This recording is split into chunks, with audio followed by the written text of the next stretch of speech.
NathanIvy.com.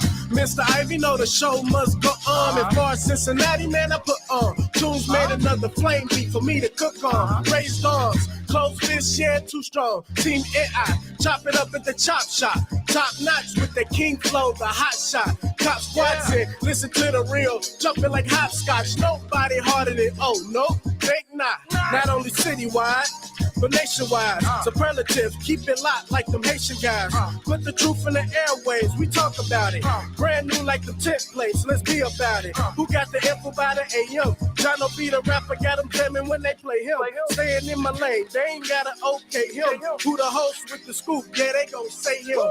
Ivy, so superlative like a bag of drippos. Show you where the Brits at, Cincinnati Reds at. One time where my people at. Team NI where my people at. It's the 513, yeah, you know the flow. What's the word, Nate? Let them know the show. One time where my people at. Team NI where my people at.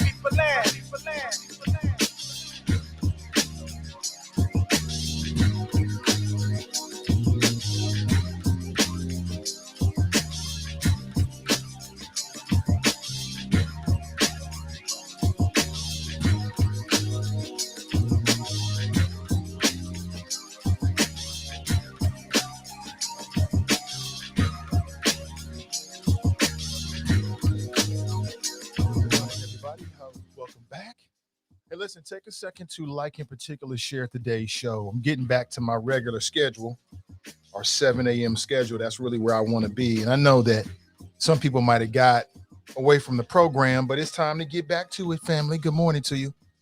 I have numerous topics that I'd like to share with you this morning, at least share some superlative flows with you about this morning. If you look at the description, if you check out the description box, you can read a little bit of what I want to talk about this morning. Get a sense of what we'll be discussing. But of course, you know, this is a stream of consciousness style of type of show from time to time. So there may be things like breaking news that happens while we're on the air this morning that, you know, we just must give our attention to. Okay. But to kick things off, I want to talk about if a police officer kills by mistake, is it a crime? And in particular, I want to speak with our audience about this. I want to know what Black people think about this in particular. Now, I want to know what everybody thinks, the others too, as Jerica says. And Jerica is one of the OGs in the chop shop. But I want to know what everybody thinks. But in particular, I want to know what you think this morning. So I want to talk about, well, do you think that if an officer makes an honest mistake and it leads to somebody's death, in a situation like we're dealing with Kimberly or former officer Kim Potter, should that officer be charged? And also, is it a crime in your opinion? I want to get your thoughts about that. Speaking of police, why is the FOP so silent about the abuse of Capitol police officers? Now, the FOP is highly sensitive when anything happens. I mean, the FOP went after Beyonce for a Super Bowl halftime performance. Why are they so silent about the violence that was committed against the Capitol police officers? I've got some strong opinions I want to share with you this morning. Be careful what you post on social media. Have you ever heard of the Sedition Hunters? The Sedition Hunters. Yeah, it's a group of people, man. It's just like a motley crew of people from across the country. And you know what they're doing? You know what they're doing? Well, I'll tell you all about it very, very soon. Also, just yesterday, Michael Vick was trending on Twitter. And will they ever let this go? Will they ever let this go? It's like the man has paid his dues. He's paid his dues in a way that I don't think anybody can ever argue against it. He's lost millions of dollars. He lost his pro career. And then he lost almost 2 years of his life in a federal prison cell. After getting out of prison, he recommitted his life to making sure that the mistakes, the evils, even if you will, that he committed, that he tried to raise awareness so it would never happen again. And yet people still won't let this man live. Let Michael Vick live this morning. We'll discuss that and perhaps many other things this morning. If you want to share the conversation, or share in the conversation or join the conversation, you can do so at 513-873-7134. Again, that's a free call anywhere in the country and in most places around the world. If it's not, let me know, family. Let me know. Let me throw the disclaimer up before we get started. This is very, very important, especially to my friends on YouTube. Want them to understand that we do not, if we use any media this morning, that we do not intend any infringement on anyone else's copyright. Get it? Got it? Good. Good morning to you. How have you been? Hope you're doing well. Take a couple minutes. I know you're like, damn, Nate's on at 7:06. What in the hell? That's right. It's time to get back to business, man. Time to get back to business. Good morning to you.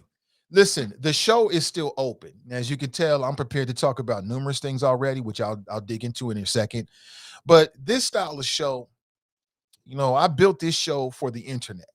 Okay. This show is built for the age that we live in right now. And in the world of the internet, things happen within an instant. So there might be some things that are percolating that are on your radar screen that you might have posted, or you might be thinking, is Nate going to talk about this? And if I'm not, the best way to put it in front of me now that I'm on the air is to hit me with a direct message. You can hit me on Facebook, Nathan IVEY. I'm on Instagram, Nathan IVTV. I'm on Twitter, Nathan IVTV. Hit me with a direct message. That's the best way to do it since I'm on the air, right? If you put it in the chat, it depends. It's a good chance I just might miss it just because of the high volume of text message that we get sometime. All right. Good morning to you again. Hope you're doing well. 513-873-7134. You are in the right place this morning. Good morning to you. Here I am. Yeah, I'm dressed for a workout. I got up early this morning. Got it in. Got to get back to that as we get ready for 2022. Like I said, I got body goals. Next time you see Nate, you're gonna be like, "What in the hell? What happened to the other guy? What happened to this dude? What is he doing?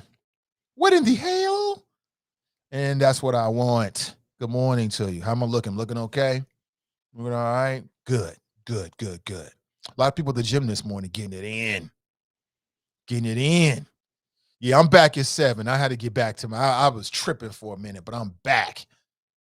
Regina, as we get ready, to go into 2022. I like this time frame. It works for what I'm doing, and I think it works for you as well. But I'm open. You might be like, Nate, this ain't working for me. Hit me with a message. I want this show to be reflective of what the audience wants. That's what I'm looking for. Good morning to you. Tiffany writes, good morning, everyone. Good morning to you. Janice writes, good morning, my people. Good morning. Let me back up all the way here. Hey, listen, share. Sharing is caring. Sharing is caring. All right. If you care, please share this show on Facebook. And the reason why is because Facebook be tripping with people like me. We just got a little podcast here, little podcast network. They be tripping, man. You know what I'm saying? They only let you share so much. So I need you to just be wings. Just lift us up. Everybody plays a role in what we're doing here. Maybe your role is just to hit that like button, hit that share button on YouTube as well. If you don't know, if you're into just audio, you can check out the show live on the Spreaker network and also on the TuneIn network, TUNE-IN, as in tune in, right? You're tuning in to a broadcast.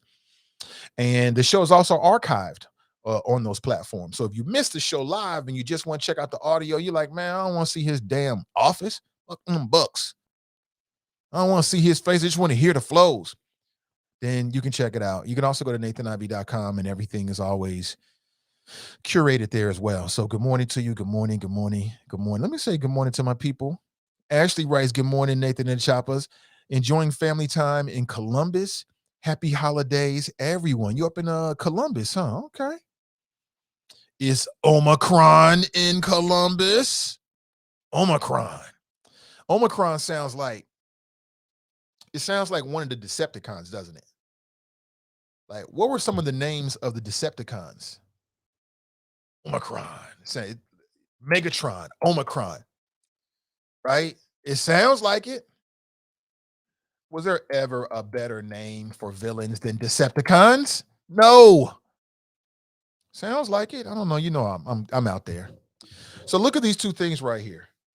They look similar. They both look like, projectile weapons, but one is big and yellow. Like, could you mistake one for the other? I would find that very hard to do. I would find that very hard to believe if we're talking about a novice.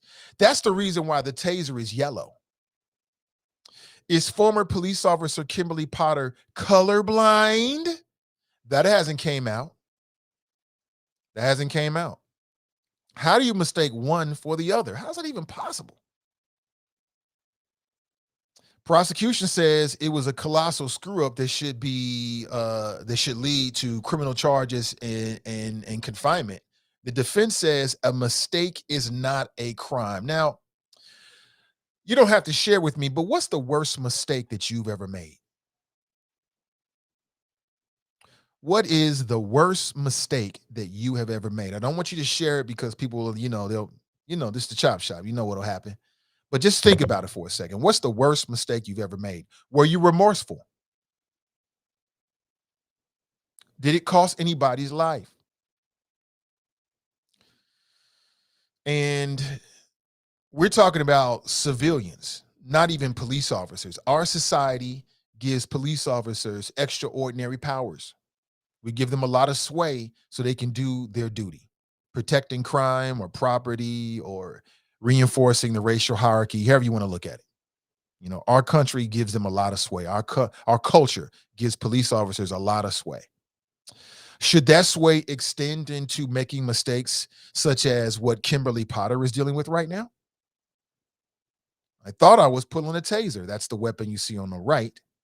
But in fact, I was pulling a firearm, my police firearm, my sidekick. That's what you see on the left. How is this even possible? And when you take into account that Kimberly Potter was like a big time trainer and everything, she was like training other recruits. It's like, how do you make this mistake? You would expect something from like a rookie, not like a 10, 20 plus year veteran that's actually in a supervisor position, a trainer position. You wouldn't expect that. But that's what she's saying. That's what she's saying. Will her tears absolve her of her crimes? Will her tears absolve her of her crimes? You know that our culture, that some juries are very susceptible to tears. We just saw that with Kyle Rittenhouse. Oh, look at his tears. He's a good boy. He's a good boy. He had to defend himself. That's a different case. I understand it. I saw a wild video with Kyle Rittenhouse I may share with you as well sometime this morning. But I mean, really, what do you think? What do you think? Is there any validity to the argument that it was just a mistake? And what if the circumstances that a police officer is dealing with, right, would allow them to use deadly force, right? If they're in a situation in which, according to their training, that they can use deadly force, and then they mistakenly use deadly force, is that really a crime? Think about it. That don't sound like a crime to me. Or does it? How is that a crime when I can do this anyway? Yeah, I didn't mean to do this, but I can do this. So I did it by mistake. So what's the problem here? If I would have did it on purpose, no crime. So I did it by mistake. How is that a crime, right? That's what the defense is saying. Is that a compelling argument? I don't know. You tell me. You tell me. I mean, I've got my opinion, but I want to provoke some thought this morning. I want to get your thoughts about it. Again, at 513-873-7134. I'll tell you what, why don't we just go ahead and do the world a favor and go ahead and lock me into your phone this morning. Go ahead and lock me in. Go ahead and lock me in. And then that way, if any time in the future that you want to call in and maybe I'm not giving the number out or whatever, then boom, you can still call into the show if you liked. Somebody said something about the volume. Is my volume too low? You tell me. You tell me. 513-873-7134. Yeah, we'll put some comments up. If people call in, you'll be able to see them on the screen right there. I'm sorry, if you share your comments, we'll put them on the screen right there. Good morning to you. What tears? What tears? White tears are 50 and 0. 50 and 0. Damn. Why not 52 and 0, man? They got White Tears has a better record than Floyd Mayweather. White Tears are undefeated. That's hilarious. Oh, damn it. It's sad, actually. It's very sad. It's not funny at all. Very, very sad. You're hilarious for that, though. I'll give you a point for that one. Brent writes, white tears are 180 proof like Everclear. Is that right? That's hilarious. Janice writes, the mere fact that she got so caught up in the apprehension denotes that she also was not fit to be a trainer. Is that right? Well, as you ponder that first question I put in front of you, I want to remind you that our friends over at Renew Community Church, they have a live stream series that you can tap into each and every Sunday. This Sunday's topic: is it too late to turn your life around before 2022? Question mark. Learn how to turn your spiritual, health, mental, money, and relationship life around so you can succeed in 2022. Now, let me ask a quick question before we move on. Raise your virtual hands if you want to succeed in whatever way that means success to you in 2022. Do you want to succeed in 2022? Well, if so, you might want to tap in this Sunday at 11:45 a.m. You can tap in on Facebook at Cincy Renew, CINCI Renew, and you can tap in on YouTube at Renew Community Church live stream. Our friends over at Renew Community Church, they always got a sizzling, a hot topic. Do you want to succeed? It's free. Tap into it. If it's free, as my former colleague used to say, it's for me, right? Sean's in the house. What's up, Sean? Happy birthday to your wifey. I saw that on Facebook, man. He writes, good morning, King Nate and the Mighty Choppers. Oh! Get to the damn choppers. John writes, good morning. I am, well, I won't even say that yet. What's up, John, a.k.a. the White Wolf? What up, bro? I think I know how you feel about this. I think I asked you. I mean, the question is, if a police officer kills by mistake, is it a crime? Is it a crime? I want to get your thoughts on it. 513-873-7134. I know what a lot of people are thinking. Depends on the circumstance. Okay, great. Well, look at this particular case. In the Kim Potter case, the Daunte Wright case. Is it a crime? Is it a crime in your opinion? And legal analysts are reading the tea leaves, and they're wondering if there's going to be a hung jury in the Kimberly Potter trial. And the reason why is it was reported that the jury asked the judge a question like, what if we can't come to an agreement? What do we do? That ain't a good sign for the prosecution. That is not a good sign for the prosecution at all. At all. Again, 513-873-7134. So I'll leave that there for you. If you want to pick that up, and I'll circle back around and we can talk about it, I'm here for it. But there's a few other things I want to talk about. I like to have it mixed. We don't just do one topic, or sometimes we do, but rarely. I think most of the time we do multiple topics. Negligent homicide is a crime. Okay. White Wolf, aka John, #glorious. I'd like to get your thoughts on it again. I think I know what you're going to say, but I don't want to make any assumptions. Good morning to you. Ray is in the chop shop. She writes good risings all. Fox writes, rise and shine, young stars. How many mistakes are these people allowed to make, particularly when there is a history of mishaps and mistakes? Well, I mean, what I would say is, unfortunately, when it comes to Black folks, African Americans, or people who are non-white, then you can make a lot of mistakes. You can make a whole lot of mistakes and keep your job. You can make a whole lot of mistakes. This morning, as a sidebar, this morning I was reading an article off of WVXU, and they were talking about the upcoming, well, really, they were saying goodbye to these members of city council that have been there in some cases up to 10 years, right? 4 city council members. And um, we're talking about David Mann, Christopher Smitherman, Chris Silbach, and Wendell Young. They're all going to be term limited out. They're all leaving. And I keep making this point. I wonder if people are going to miss them, or at least miss talking about them, because we got a whole new cast of characters coming in. It's kind of exciting, actually. I was just talking with somebody that's close to it a little while ago. It's really exciting, quite honestly, what's happening. But I read that Christopher Smitherman in his last days is leading, and again, I think people can support this. He's leading an effort to rename streets in the city of Cincinnati after fallen police officers. What do you think about that? Does anybody have an issue with that? How could you have an issue with that, right? So that's what and he's also already said he's running for Hamilton County Commissioner. So it looks like he'll still be around locally. I don't know what's next for Wendell Young. I have not read. I don't know what's next for Chris Silbach. I have not read. I don't know what's next for David Mann. I don't know. I don't know if these men are going to go back into politics or not. I have no idea. But it's real quick, though. Just real quick. This is a local question. We don't have to spend a lot of time on this, but since I brought this up, I just want to get your thoughts.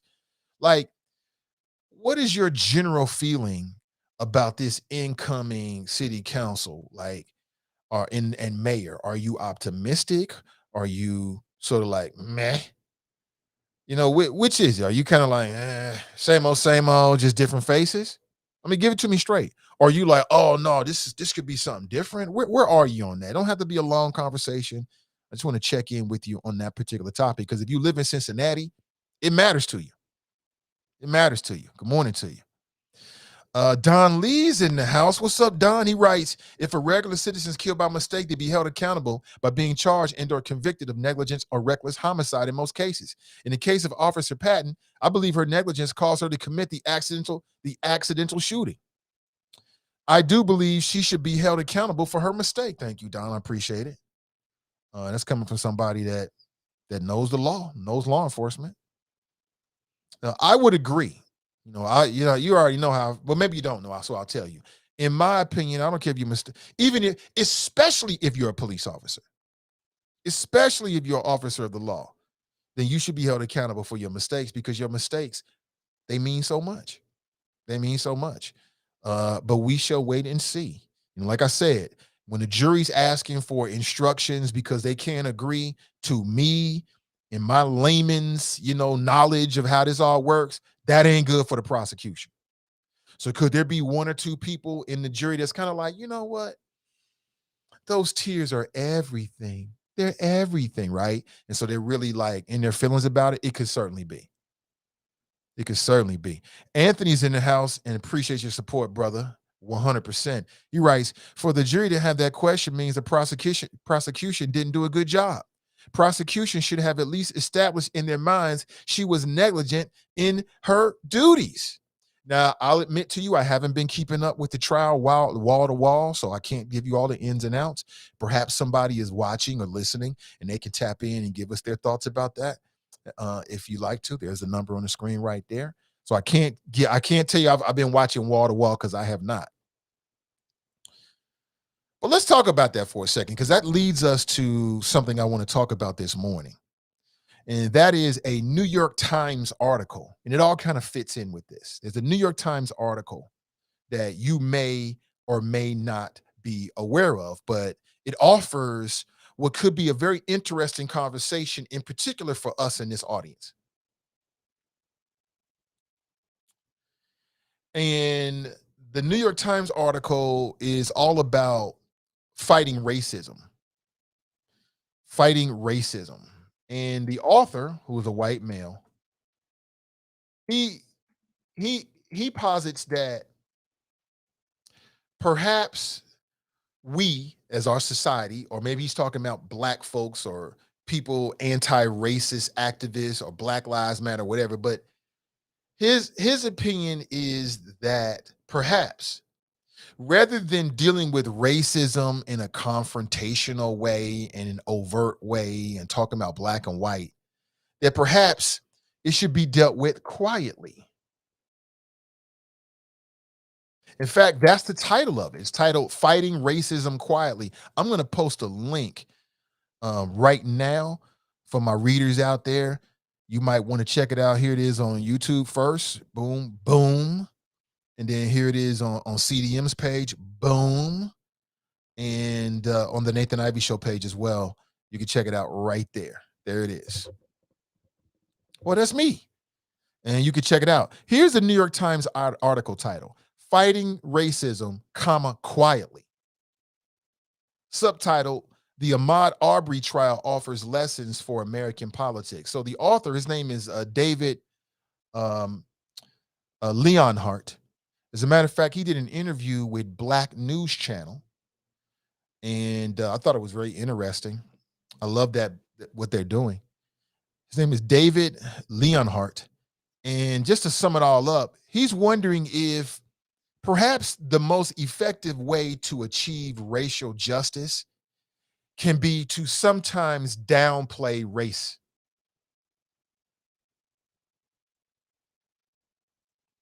Let it sink in. His opinion is that perhaps the most effective way to achieve racial justice is to downplay race. And he uses the Ahmaud Arbery trial as an example of how you can be successful in downplaying race. Because if you remember, the prosecutor in that trial, she took some heat because she didn't really play up the racial angle. From my recollection, she only mentioned it like once or maybe twice throughout the whole trial, and that was during her final argument. And so this author, again, David Leonhardt, and I posted a link for you. You can check it out for yourself today, now, later, whatever. He's saying, hey, listen, she was successful in getting convictions and she didn't use race, even though we all know that race was a factor. Maybe this is an example of a tactic that can be used by other people that are fighting against racism. Don't be so confrontational about it. Don't always be talking about black and white. And I'd like to get your thoughts about that. Again, 513-873-7134. Now, having read the article and watched the interview he did with BNC, I can tell you that what he is saying is that perhaps that can be like another tool in the toolbox for anti-racist activists, Black Lives Matter, or whoever, and you're concerned about racial justice. He's saying, listen, maybe that should be a part of your toolbox. And I'd like to get your thoughts on that. What do you think? Do you think that makes sense? Or is that counterintuitive? How does that make any sense at all? Brent writes, fighting racism quietly, that's what racists and people who benefit from racism want. Sustained. I hear you on that, Brent. But is there any truth in what he has to say? And what do you think about him using the example of the Ahmaud Arbery trial? Again, I want to get some thoughts on this, and I'll give you my opinion about it. Dale writes, good morning, Nathan and Choppers. Good morning, Daryl. Good to see you, brother, as always. Right now, we're talking about this New York Times article titled Fighting Racism, Quietly. And the author says that the Ahmaud Arbery trial offers lessons for American politics.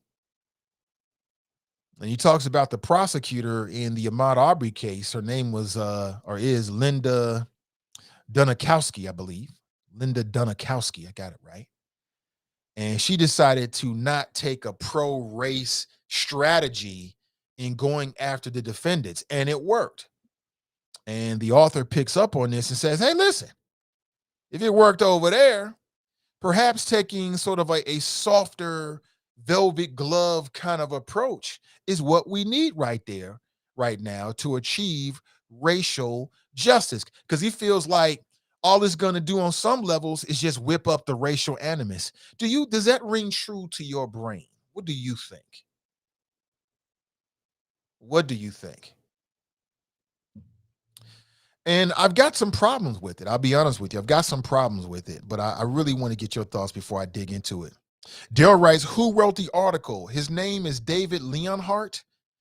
and is with the New York Times. I posted links inside of the chat this morning, and you could check it out and read the article yourself and arrive at your own conclusion.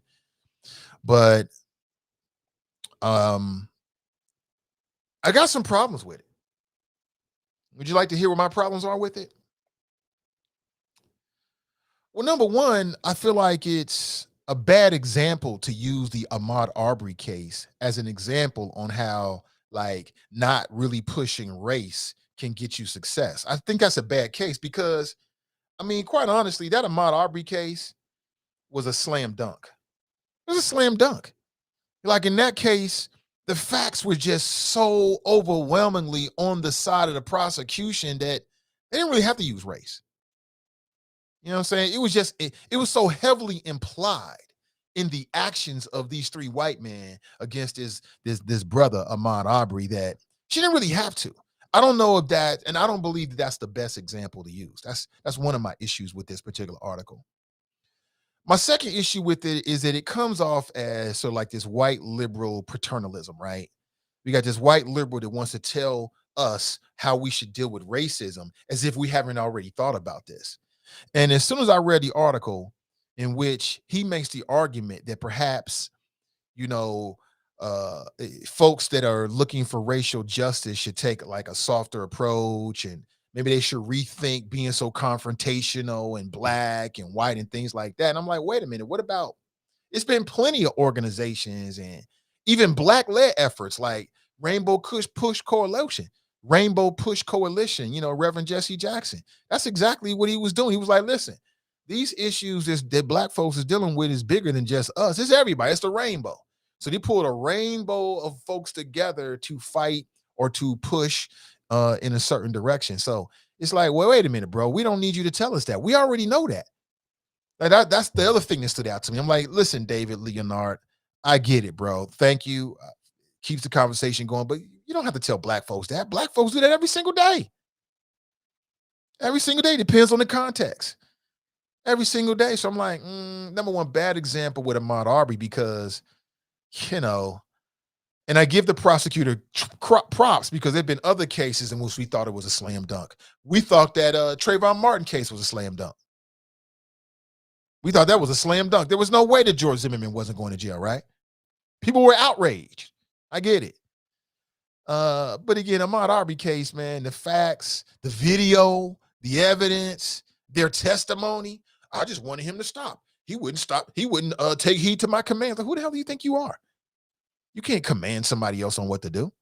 That was a bad example. But what do you think? As I've shared my opinion with you, 513-873-7134. Oh, Lord, I didn't know it was a white guy's article. Cancel that subscription. For the New York Times, okay, I mean, do you. Yes, he is a white male. To me, that doesn't invalidate him from giving an opinion. It just gives us something to talk about. I mean, those are my thoughts. It's like, well, wait a minute.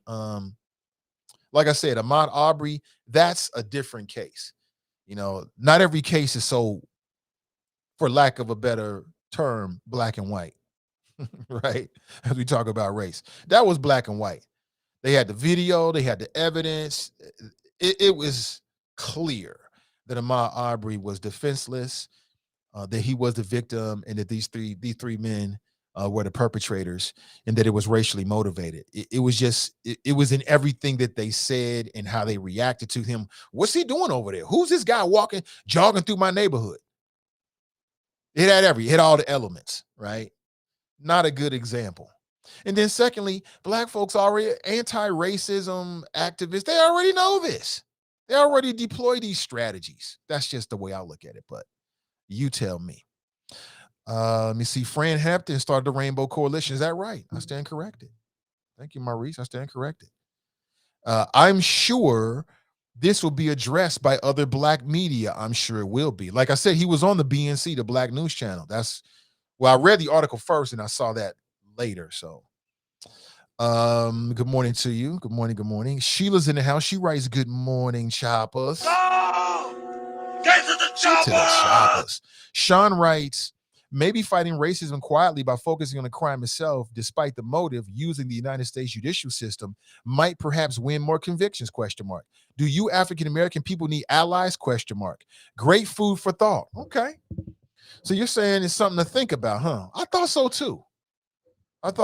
But I believe, I mean, I know a few people that do what they do, and it seems to me as if they already understand this. But maybe it's something that people should be reminded of. But then the other part about that is like, I can hear black people saying, or some people saying, why do we always have to worry about what the others think and their feelings and, not making them feel bad about this or racism or this, that, and the other? Why can't we just call it what it is, right? Why can't we just leave it like that? You know what I'm saying? If it was on some racism ish, that's what it is. It is what it is. Why can't we do that? Tracy's in the house. Good morning to you, Tracy. Marisha's in the house. Good morning, Marisha. Good to see you. Brent writes, that micro example of the McDonald murder of Ahmaud Arbery just showed that the prosecutor understood the makeup of the jury and knew that overtly saying racism or pushing black-white would turn off the majority white jurors. I thought something very similar. I thought she looked at the situation and said, here's my strategy. And I'm thinking, isn't that what people do in general? But again, it's food for thought, as the brother said. Alexis, what's up, Alexis? Good to see you. The McMichaels and Roddy was charged with a federal hate crime, so Ahmaud case throw racism in your face. Aaliyah writes, on a serious note, why do folks always want to pat us on the head and basically tell us it's all a dream that we shouldn't talk about? Why don't they just stop being racist? Right. 100% on that. It's like, you know what?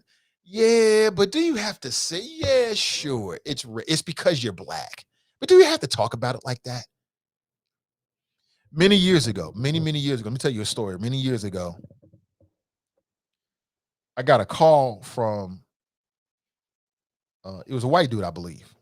I believe he was white. I don't know. Just because of voices. Again, if I was wrong about that, I'm wrong about it. I ain't trying to be racist or whatever, but let me make this story. He called me up. This is years ago. I was in commercial radio. He called me up and he's like, I can't remember what he said exactly, so I'm going to paraphrase. He's like, man, I love your show. I love your flow. He's like, the only thing, man, is that you always talking about race, man. He's like, if you can only stop talking about race the way that you do, man, you'll blow up. And would you like to know, this is like, I mean, this was pretty early in the game. So this is maybe like 3 years into commercial radio, because I was there for like 10, 12, 13 years. So this is like year 3 or something like that. It was early in the game. I was pretty much just got there. And he said to me, as I just told you, and would you like to know what I said to him? He's like, man, I love your flows. I love your show, Nate. If only you would stop talking about race the way that you do. And I don't know what I was going off on. Who knows? Would you like to know what I told you? What I told that man? He's like, man, if you could just stop talking about race, man, you'll blow up. I was like, well, I guess I'm never going to blow up. I ain't going to never blow up, because I'm not going to stop talking about what needs to be talked about in the way that it needs to be talked about. I just will sacrifice that. You know what I'm saying? It is what it is. I guess I'll never get to where you think I need to be. Simple as that. Not everybody is motivated the same way. Anthony writes, there is something to be said for approaching someone with an argument, being able to allow the individual to see themselves in your place. Okay. All right. So again, what are we talking about right now? We're talking about this New York Times article that's written by a man named David Leonhardt. And the title of it is Fighting Racism, Quietly. And he's making the argument that perhaps a tactic that should be used for folks that are fighting against racism is to not be so overtly about the race, all the black and the white, and it happened because of the skin color. Maybe you should take a softer approach, is what he's saying. And again, if you're just tuning in, he used the Ahmaud Arbery trial, saying that it offers lessons for American politics. And I'm like, these are lessons that we already know. People are already doing this. David, this ain't nothing new. This ain't nothing new. right? That was Martin Luther King. That was that. So I don't know if he's a liberal or not, but sometimes these white liberals, you already know. You already know they can get in the damn way with this nonsense. But I'm like, wait a minute, bro. Why are you telling us something that we already know? Who are you telling this to? We know that. And it just it came off to me, the article comes off to me as paternalistic and tone deaf, with a lack of depth and knowledge about black folks, because black folks already know this. We already do this. Black folks don't cry racism every time they know it's racism. They don't do that. It's black folks that's dealing with racism on the job, but they know in that context, I can't go there right now. I know this is some racism bullshit, but I can't go there right now. Happens every day. So we don't need David to tell us how to deal with racism. How to deal with racism. I appreciate it for the sake of the conversation, but the more I think about it, and he didn't mean it this way, because again, if you watch his interview with the brother Mark Lamont Hill on the BNC channel, that was a great conversation. I really like and respect Mark Lamont Hill. I love his I just like his style. And he got into some hot water because he was talking about the Palestinians. He got let go by, was it the Huffington Post? I think it was. Somebody let him go because he made a comment about the Palestinians and their ongoing issues with the Israelis. And I can't say that I disagree from what I can remember the brother said. And he went to the United Nations and everything. He was making whole speeches about it. They let him go on it. It's just some things you can't talk about, I guess. But it was a good conversation. I like the brother's style because he's fair, but he don't let people off the hook, and he'll challenge you over and over again, trying to figure out where you come from. And, I think I have a similar style. So when I watched the interview, I don't think that David Leonhardt is trying to come off paternalistic. I don't think he was trying to say, hey, do it this way. I think he was offering up what he thought was insightful. But that shit ain't insightful for us. You don't have to tell black folks how to black. We know how to black. You don't have to tell minorities how to minority. We already got that. Like I said, right now, people are going on jobs, getting ready to go on jobs, and it's some racism on that motherfucker job right now. Lord, forgive me for my brash delivery. We already know that. But you can't go there because you ain't got the evidence, and it just ain't going to stack up the way you want to stack up because you already know, right? Tell me I'm wrong. I'll wait. You cannot. TNT writes, good morning. Good morning to you, TNT, good to see you. Maurice writes, on GMA, a Hispanic brother was sentenced to 110 years, and there is a movement going saying he was unjustly sentenced. You talking about the brother, what was it, like a vehicular type of situation? I think I know what you're talking about. Yeah, he was a truck driver, I believe. Prosecutor asked judge to reconsider a Colorado trucker's 110-year sentence. Yes, I'm aware of that. 14 hours ago, New York Times. Prosecutors moved to reduce 110-year sentence for trucker in deadly crash. And I'm trying to figure out where was his fault exactly again? I'll be honest with you, I haven't tapped into that story all the way. Listen, he was a semi-truck driver behind the wheel of a deadly 28 vehicle pileup in Colorado back in 2019. The prosecutors have asked the judge to reconsider the 110 sentence. Apparently, he slammed his truck into a group of cars that were backed up in traffic, and the pileup killed 4 people between the ages of 24 and 69, and he survived with injury. So, people are like, they're like looking at this saying, hey, this brother made a mistake. And they're comparing it to what happened with the former Officer Kimberly Potter, saying she made a mistake, and they want to see what's going to happen. So Brent writes, instead of being an ally, how about you be a friend? We supposedly had a whole bunch of allies last year until they went to the voting booth and showed their true colors. Yeah, where did all the allies go? So that's a good point, Brent. I think very deeply. Where did all the allies go? You're right about that. We had all friends. We had all the friends last year during the summer of social unrest, and rightly so. But where are they at now? It's a good question. Dale writes, kick rocks. TNT writes, stop talking about race. Wow. Well, let me be fair to this man. His name is, and let me post it again because I know that was like 30 minutes ago. And when you post things in the chat, if you get a lot of chat, then it can get lost. I'll post it again. And the New York Times is not paying me for this, but I'll post it again. And because I really want you to, if you're interested, to be able to find the article and read it for yourself. And maybe we can have a future conversation about it. Jason writes, I don't think he knew the brakes were bad. Right. Those are the details, Jason. Hey, good to see you, brother. Are those the details? Okay. Hey, Carolyn, thanks for the friend request. I will respond after. Micah writes, I bet they are revising the sentence. Truckers are boycotting Colorado.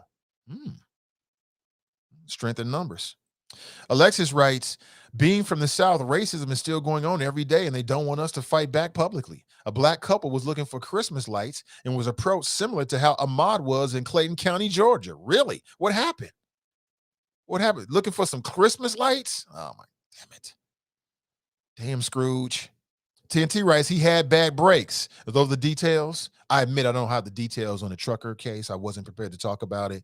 It was just brought up by somebody in the audience. Is that the detail? I mean, if you got bad brakes, I mean, come on now. How's that a crime?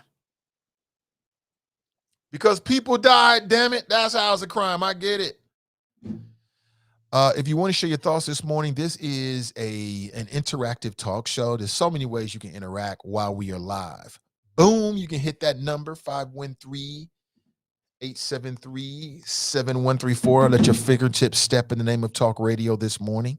Give me a call. Remember, if you do open your mind before you open your mouth, the wise words of Boutros, who actually is having a big milestone birthday this weekend. So I'll be seeing him over the weekend. Looking forward to see bro. Been a minute. He might be watching right now.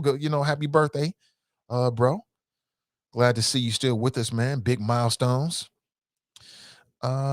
See, Jason writes, way too long sentence. Way too long sentence. Could be.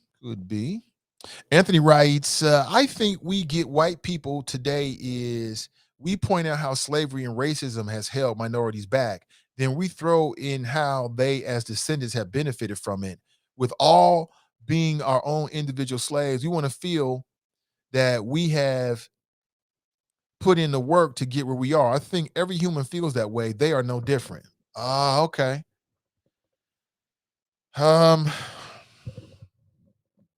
I think that you're right about that. Started to shake the table and everything. I think you're right about that. And I fully acknowledge that. I think you're right about that. I like it better like that. I think you're right about that. And I fully acknowledge it. But I also think it's some bullshit. You know what I'm saying? Like, it's just a legacy of the country. You can't get away from it. Certain people have benefited from the way this country started, and certain people have not benefited. Period. And if you can't acknowledge that, then not only are you not an ally, not only are you not a friend, you're kind of like a frenemy, right? It's just some things we gotta accept. Water is wet, right? Gravity is real. The earth is round, it's not flat. And that white people today benefited from slavery, whether they agreed with slavery or not. Period. It's just what it is. And if you can't agree with the basics, like, how are we going to agree with the stuff that's more complex? It is what it is. But I agree with what you're saying, though, Anthony. I think you're right. Clarence writes, there's something fishy about that FOP vote. How did Dan Hills get 425 votes and the brother only got 80 votes? You mean to tell me there's only 80 black police officers in the Cincinnati police force? Huh. Yeah, Dan Hills was reelected as FOP president. I'm not into the details and the weeds on that. I do know there was a brother that was his challenger. And when I found out about it, I was hoping that the brother won. And I don't know anything about this man, but I thought, damn, we definitely need somebody better than Dan Hills. There's a better way to be the FOP president than what we see from Dan Hills. But that's interesting, Clarence. I don't know. Maybe there were black officers that voted for Dan Hills. Could have been. Aaliyah writes, as the wife of a truck driver, that brake issues should or could have been caught in the pre-trip inspection or the post-trip inspection. Didn't know. So that makes sense, though. They do a pre-trip inspection to make sure everything is operating. And I'm got to believe that the brakes are at the top of the list because, you get these semis, man, with a payload, you're talking about multiple tons, right? And that's a hell of a thing to deal with if you're talking about an automobile accident. It's like straight out of a movie, like Final Destination or something like that, right? Interesting. Jennifer writes, his brakes burned out. He was speeding too, but the loss of brakes was a larger factor in the accident. Good morning to you, Jennifer. Good to see you. Is that Russian? I'm not sure what you're saying. Good morning to you. On YouTube. Good morning, folks. Happy Friday Eve. That's right. And this Christmas is right around the corner. I'll be honest with you. The older I've gotten, the less I plug into holidays. If I didn't have children, I might even forget Christmas. And I know you might be like, how is that possible? But I don't know. I mean, I'm not into toys and stuff like that. The wifey and I, for years and years, didn't really give each other gifts. We was like, man, save that money for during the year. Sure, I'm gonna give you a gift every day, not just on September or not just on Christmas. But what makes me excited is the children and the family time, and that's the most. My son is running around the house. This boy, oh my God, he's not driving us crazy because. And oh, by the way, he might come in here. He's got a cast on his right arm. Little boy fractured his arm. A few weeks back. It wasn't his fault, though. It was just an accident. He was playing with some other kids. Somebody stepped on his arm. He told us, we knew he was in pain because he kept complaining about it over weeks and weeks. We took him to the doctor this week, got an x-ray. He had a fracture. But his little 6-year-old body has got amazing healing properties. Doctor told the wife, because I wasn't there, I was with you, that it should be completely healed or mostly healed in 2 weeks. I'm like, damn. Remember when your body used to do that? Little boy got a fractured arm. It's going to heal in 4 weeks. I'm like, man, if that was me, I'd be out like the Lakers. I'd be out like Anthony Davis, a.k.a. Mr. Glass. Those memes of Anthony Davis, who's a power forward for those Los Angeles Lakers, and his face is superimposed on the body of Mr. Glass, portrayed by the best actor in the world, by the way, Samuel Jackson, the best actor in the world. He way better than Idris. What did he say? He's way better than Denzel. What did he say? That's right. We'll talk about it one day. Maybe tomorrow. It's a Friday. Maybe tomorrow. Yeah, but speaking of my son, he is got a little cast on his arm. Oh my God. When I found out, it just broke my heart. My little boy had a fractured arm, but he's cool. He's been playing and everything. But this boy is buzzing around our little 3-foot tree. Our tree is this big. Matter of fact, this is how big our tree is right here. That's perfect. That's how big our tree is. We got one light on it and like 3 candy canes. You know what I'm saying? But he is buzzing around it like he just can't wait. He just can't wait. What's that? What's that? He's counting presents. He'll get up in the morning and be like, there hasn't been any movement. There's no new presents, Dad. He does a present report like every day. Like, oh, we got a new box. Got a new box. What is it? Right? He's smelling presents and shit. I'm like, what in the hell? Did I do all of that when I was his age? Probably so. Anthony writes, I agree, Nate. Just saying it makes the pill a little harder to swallow. True. Aaliyah writes, the truck driver made a mistake. Where is his get out of jail free card? You don't get the only people that got get out of jail free cards were the co-conspirators in Trump's crimes. They all got acquitted, or not acquitted, but pardoned, and police officers. That's the only people to get that. But that's because of the way that our society is set up and the powers that we give them. We can't give you powers, and then every time you make a little mistake, oops, we're going to take your powers away. At least that's what it seems like to me. Maurice writes, we are not the minority. The reason they say that is because Africans, Arabs, Asians, and Hispanics in the U.S. Census are classified as white. Charles writes, the retirees will help him stay in power. TNT writes, did you hear about the black man in Milwaukee who was on his bike and a white couple trailed him on some road rage, and then the husband jumped out the car after him and the black man on the bike shot and killed him? I did hear about that. He is he shot a lawyer. Is that correct? I did hear about that. The question being asked is, will he be seen as using self-defense like Kyle Rittenhouse being a black man who killed a white man? I'm aware of that case. We haven't talked about it, but I am aware of it. I'm as versed as anybody else is, so I do know the particulars on it. It does look like it was a road rage case. It does look like he was defending himself. And people are asking that question right now. They're like, hey, what's going to happen here? Can a black man claim self-defense in Wisconsin and walk free? And apparently he killed a white attorney. I don't know, man. This road rage-ish, man, is nothing more than a manifestation of people's issues they got already. I try to be the opposite of that, although, I didn't cuss some people out. Everybody cussing. I didn't cuss some people out and flip some people off. I didn't do all that stuff. I try not to, though, because usually when I'm in a car, I'm going somewhere important. And so me getting to my destination is the most important thing. And I'm not really caught up with these trivial little personal issues or whatever. So I've had people cut me off, or you could tell they're trying to challenge you to get in front of you. I just let them go. Go ahead, bro.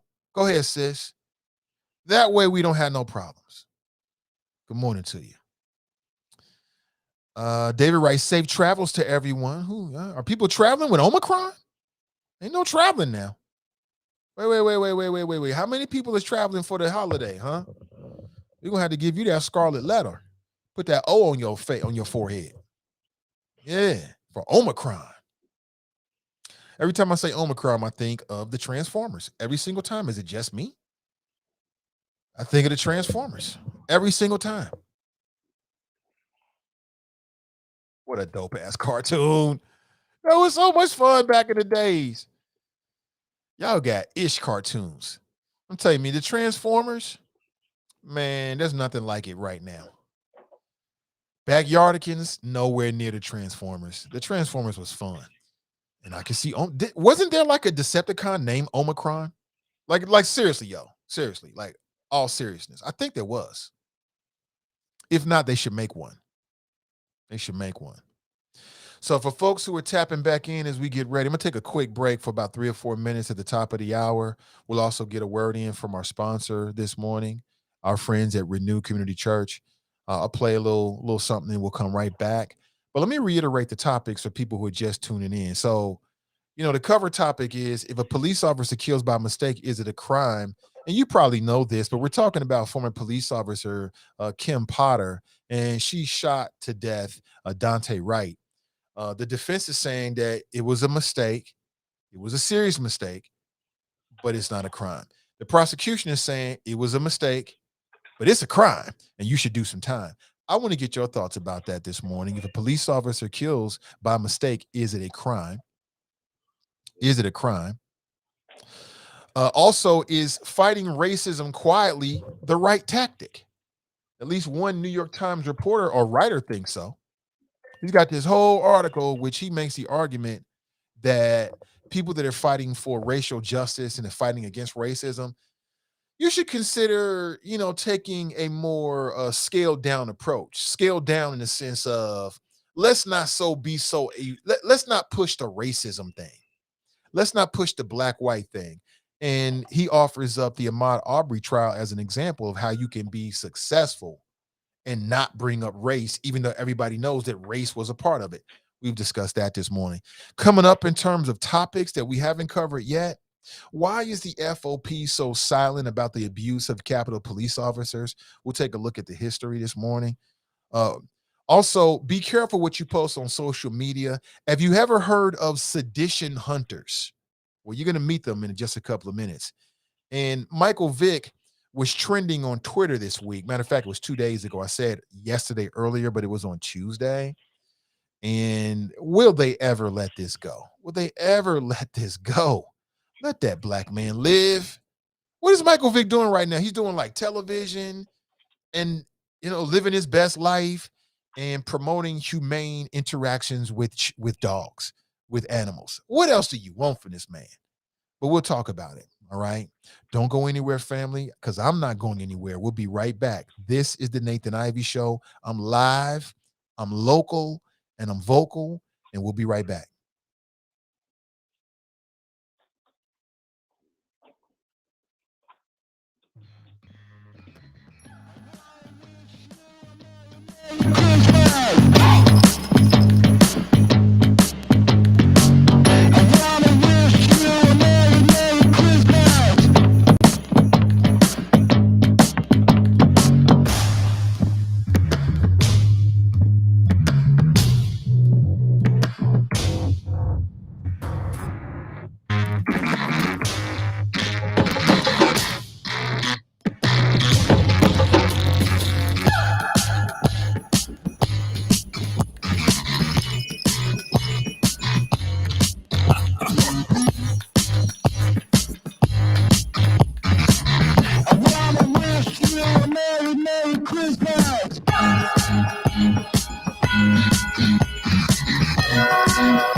Just a couple of minutes is all I needed.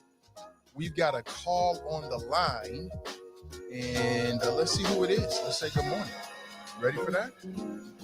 Good morning to you. Hey, good morning. Welcome to the show. Hey, Nate, how you doing this morning? I'm doing well. Is this Sean? That's good. Yes, sir. This is What Sean. up, Sean? Good morning to you, man. Good morning. Good morning. Good morning to all the choppers out there. So I was thinking about that with the article. And I think to be careful, I think we should approach that diligently, because if we start not making things about race, then it's a possibility that the majority, well, I know the one brother said they're not the majority. I know what he means from a global standpoint. They're definitely not the majority. But within the United States, they may start saying that the things that's happened to us in the past and that's happened to us currently as African American people are not racially motivated. And that's the fear. Because if we remove race, I've heard some people even say, well, the African slaves weren't brought to the United States because of racism. It was an economic thing. It's like, yeah, it was a race thing as well. So I think that if we start approaching things without not talking about race, then in the long run, I think that may be used against us negatively. That is not your issues aren't racially motivated at all. They're actually just based on the crime itself. When in all actuality, we know that the intentions of the majority in this nation, anything that they do, is always power and racially motivated anyway.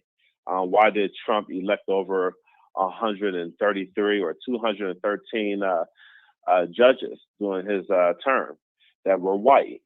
Everything that they do is racially motivated. So then why is it then we can't make things racially motivated on our end when it comes to speaking up against racism? So being quiet about racism, I don't think that's a benefit to us as a majority.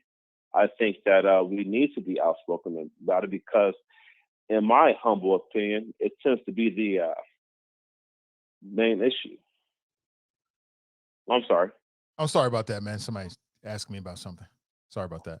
Oh no, you're fine. You're fine. So I think it tends to be the main issue that we're dealing with as a people, that we continue to deal with. And so if we say we're not going to talk about racism anymore, and then I think that gives the green light for people to continue to be racist towards us. Like, well, they're not going to talk about racism anymore anyway. So let's continue to be racist. So I think as African American people, we have to be really, really careful when anyone from any group is starting to suggest how we approach our situation here in the United States. So that's all I have to say. Dane, happy holidays to you and to your beautiful family and to all the choppers out there. And hey, I'll be talking to you, brother. Thank you.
Oh, sorry about that.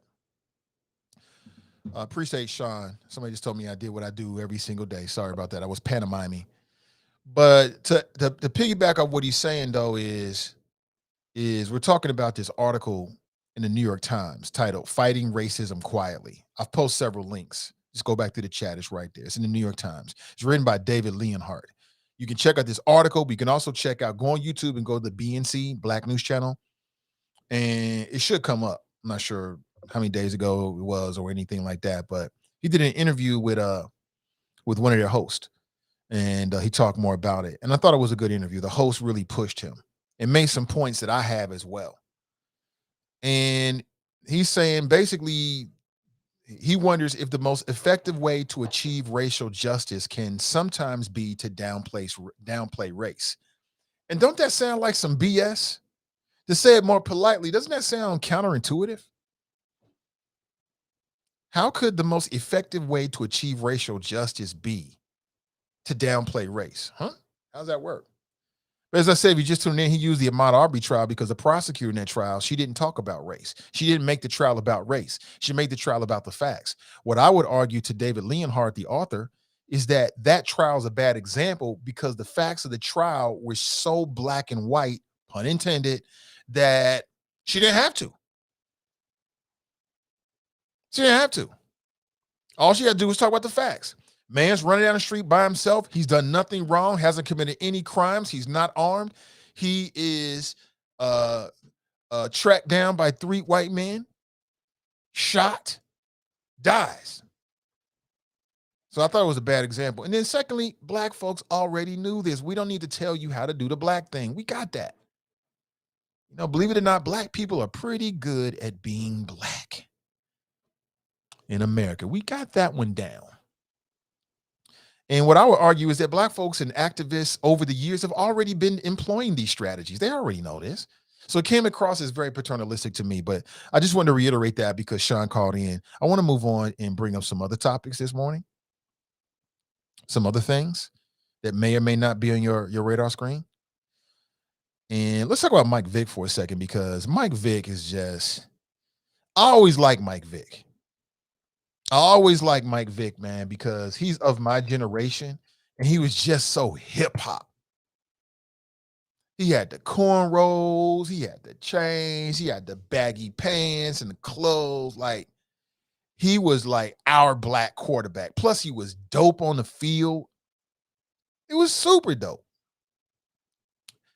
And I remember when all of that went down with Michael Vick. I remember it.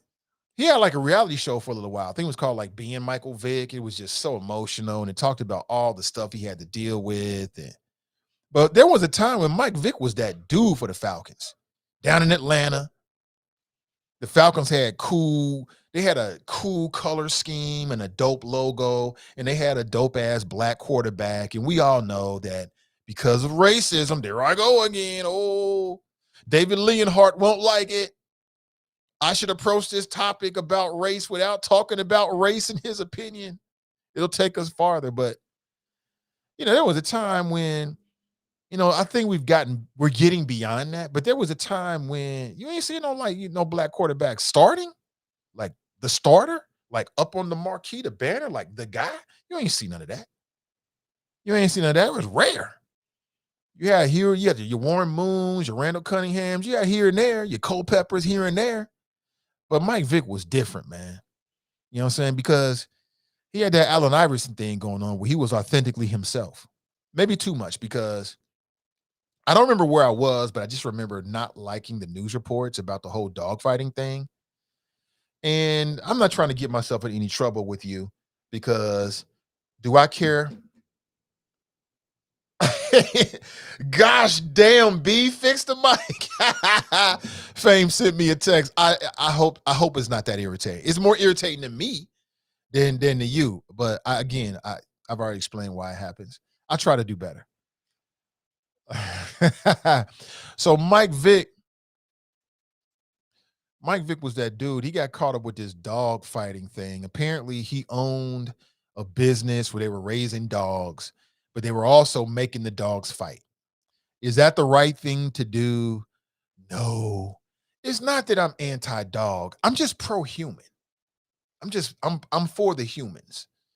And I remember thinking that if this exact scandal happened with like Peyton Manning, because he was like the big time quarterback at the time, I just felt like the media, the law, the people, everybody would have looked at it differently. You had this dark-skinned brother with cornrows and this swagger. That's one of the biggest things that I've seen that's changed from Michael Vick is that swagger that he had. He cut the cornrows. I remember there was a big debate about should he cut his hair because they got to tame you by cutting off your locks. and he got convicted. It was a big thing, man. Like, it was wall to wall. I didn't know it was going to be that big. That Michael Vick thing was huge at the time. It was everywhere. It was everywhere on cable. Everybody was talking about it. And I'm like, man, if it's a crime, it's a crime. But I still kind of felt like, I don't know. So why was Michael Vick trending on Twitter? Michael Vick was trending on Twitter because the last of the 48 dogs that were rescued from his compound or his dogfighting ring has died. Okay. The last of the 48 dogs, there were 48 dogs that were rescued because some of the dogs authorities put to sleep. I always thought it was full of hypocrisy. It was bull, you know what? Like, wait a minute. Wait. So y'all all in y'all feelings because Michael Vick was fighting dogs, and as a part of that culture, there were some dogs that after going through a fight, they would end up putting them down because, and correct me if I'm wrong here, I'm working on memory and not, firsthand knowledge. If you train a dog its whole life to be a fighting dog, then that's pretty much, you could never domesticate it. Like, that's the way I got it. And then, so the dogs, some of these dogs would get into the kennel or the ring or whatever, and they would get so badly injured that all they would do is just put them down. And people said it was inhumane, it was cruel. How you gonna kill these dogs? They got a right to live. There's a kennel in heaven and all this kind of stuff. But here's what got me, family. I'll never forget this. And I don't know if I was on the air. I guess I was on the air. I can't remember when this was exactly. But it was reported like a year or so, and maybe within a year of some of these dogs being rescued, that authorities put down some of the dogs. They couldn't be saved. And I'm thinking, wait a minute.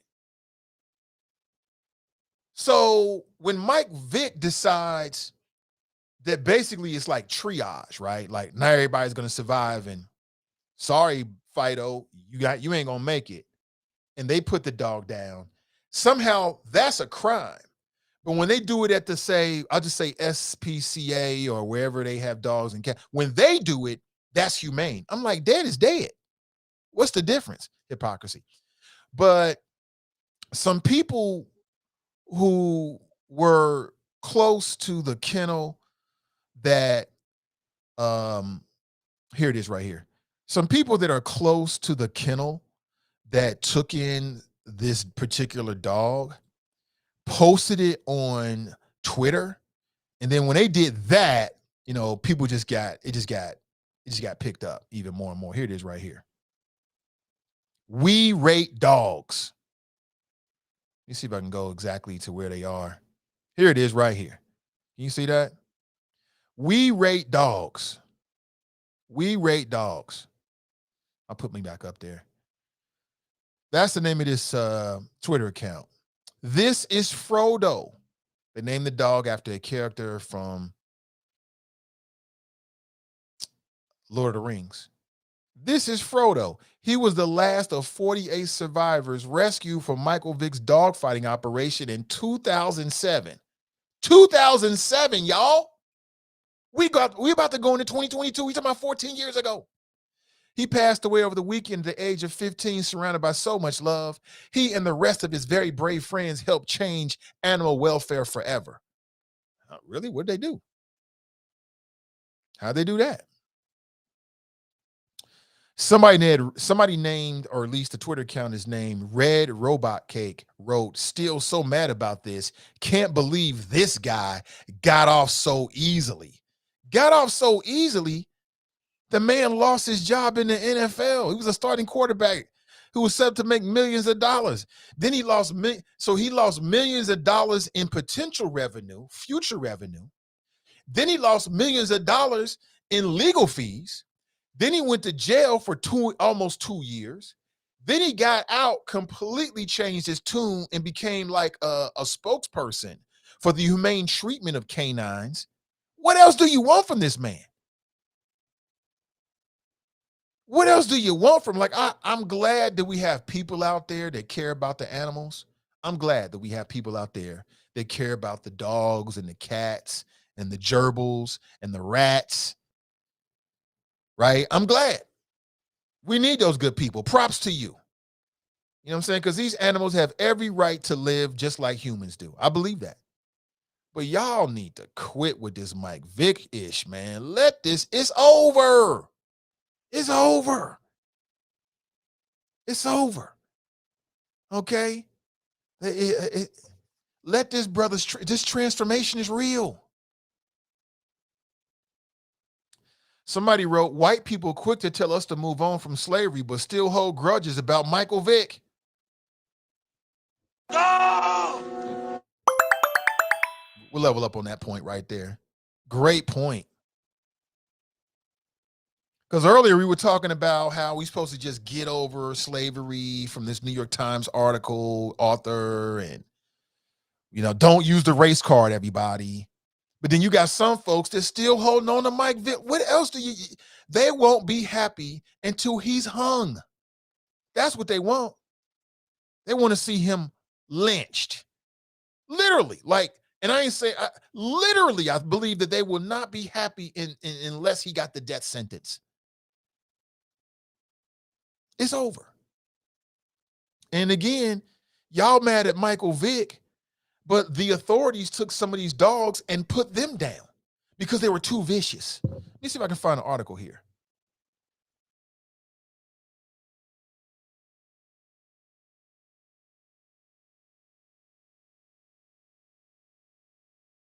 See here. I think the name of the kennel was Bad News Kennels. Bad News Kennels. That's not a good news. That's not a good title. Bad News. David writes, so much fake outrage. Good example, Black Lion. I agree with a lot of what the bro says. Must admit his words in something times turns me off. Delivery, maybe, I think is what you mean. Oh, we got Black Lion in the house? Okay, welcome, brother. Always welcome. Micah writes, the victims' families even requested he didn't get a long sentence because they knew it was an accident. You talking about the truck driver? Mm-hmm. Omicron Persil. What is that, Charles? I'm not sure what is that. Aaliyah writes, going to the Cotton Bowl next week. Is that the Cincinnati Bearcats? Is that right? Is that right? Go Bearcats. Me going to Oakland for first week in January. Is that right? Okay. Charles writes, Unicron was his name. Giant Planet Transformer. Is that what his name? Unicron? Okay. Maybe that's what I was thinking of. Let me see. Unicron. TNT right. TNT writes, Michael Vick somewhere still looking good. Is that right, sis? Yeah, I can see that too. The ladies love him some Mike Vick. Ain't nothing wrong with that. Some brothers just got it like that. It is what it is. Say somewhere looking good. Mike Vick is like, damn, will y'all let me live? What else do I have to do? It's over. But I wanted to bring that up this week. That happened on Tuesday. And let it go. Let it go. Like, where are we going with this? Where are we going with this? 513-873-7134. Speak. I'm about to play the race card, but I'm gonna say this. Like, if this like I'm gonna go ahead and use the race card. If Michael Vick was white, there wouldn't be this outrage about it. It never would have been that big. Part of it was the animus of seeing a young black man with millions of dollars and cornrows and jewels, and he's got diamond-studded earrings. That pissed off some people. They were pissed off about Michael Vick. And I think things are slowly changing, but for a long time, being like a superstar athlete came with a lot of responsibility, in the sense that when you make a mistake, it's going to be magnified, because some people will quickly change from reverence for you to they think you're vile. You're revolting to them. And that's what happened to Mike Vick. Like, there were some people that was looking for a reason to hate that brother. They was looking for a reason to hate him. Walking around here with your cornrows, throwing footballs with your chains on. Who you think you is? Who you think you is? Got these chains on. You got your Jesus piece on. Who you think you are? Who you think you are? And so when he messed up, oh boy, we got us one now. We got you. Hold on, TNT. I'm gonna put an image up. This is just for you. Some early morning thirst traps for you. You can get your thirst trap on real quick. I know the ladies love them some Mike Vick. Put an image up for you. Before you go to work, something to think about. Here you go, ladies. Boom. That's fine. Is that good for you? Let me see if I can find an old school Mike Vick with the cornrows and everything. Now, I'll tell you what, if Michael Vick looked like this next image, we wouldn't be talking about this. In fact, I don't think he would have did as much time as he did. Again, y'all might say, oh, that's racist, Nate. Okay, but I'm going to stand by what I say. I'm going to put this image up. If Mike Vick looked like this, we wouldn't even be talking about this right now. I will love this image. Boom. Let it sink in. Let it sink in. If this was Michael Vick, if Michael Vick looked like this, people would have been like, oh, it's a part of Southern roots. It's part of Southern culture, like the Confederacy. Why won't we give up our Confederate flag? Because it's a part of our Southern roots.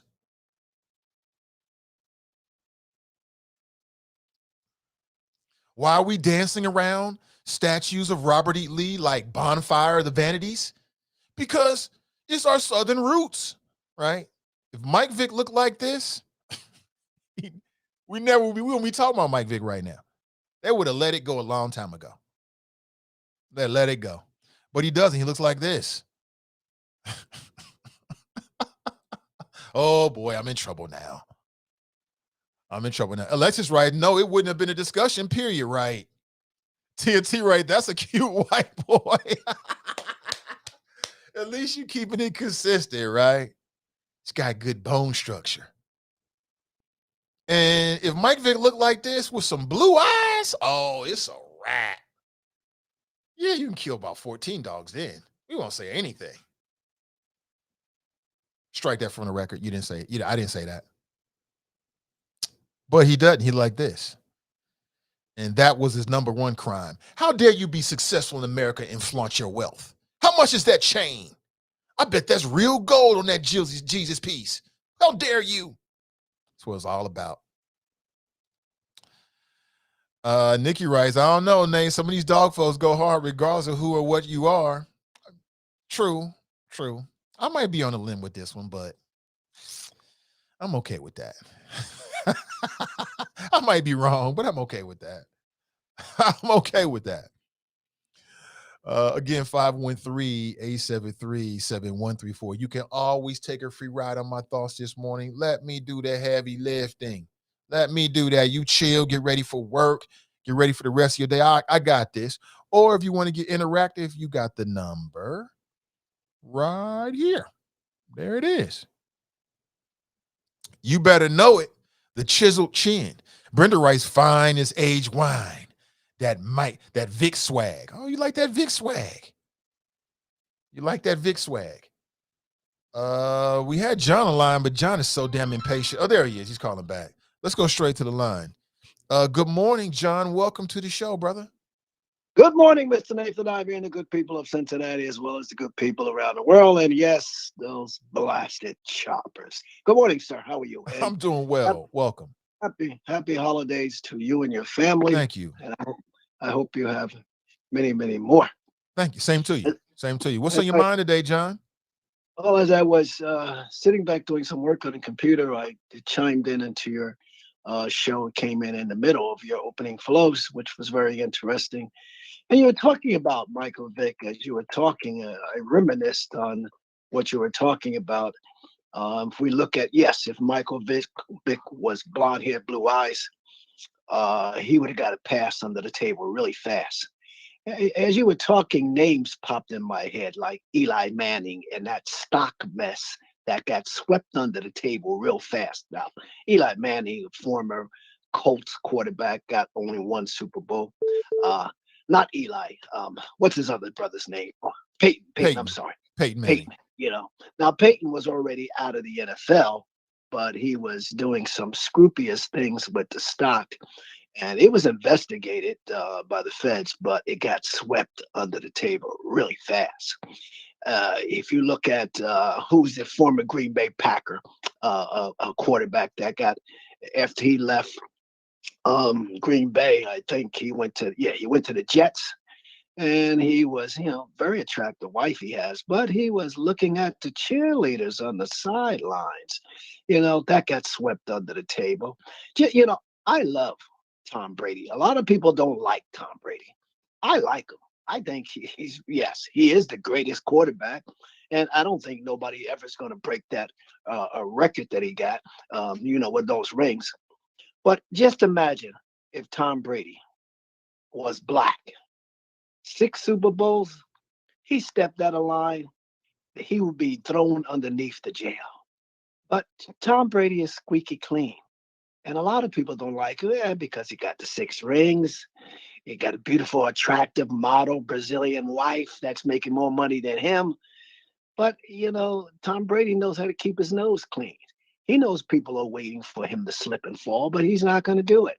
Got an attractive wife, 2 kids, 3 kids probably. And he's going to keep it squeaky clean for now, but who knows what happens once you retire.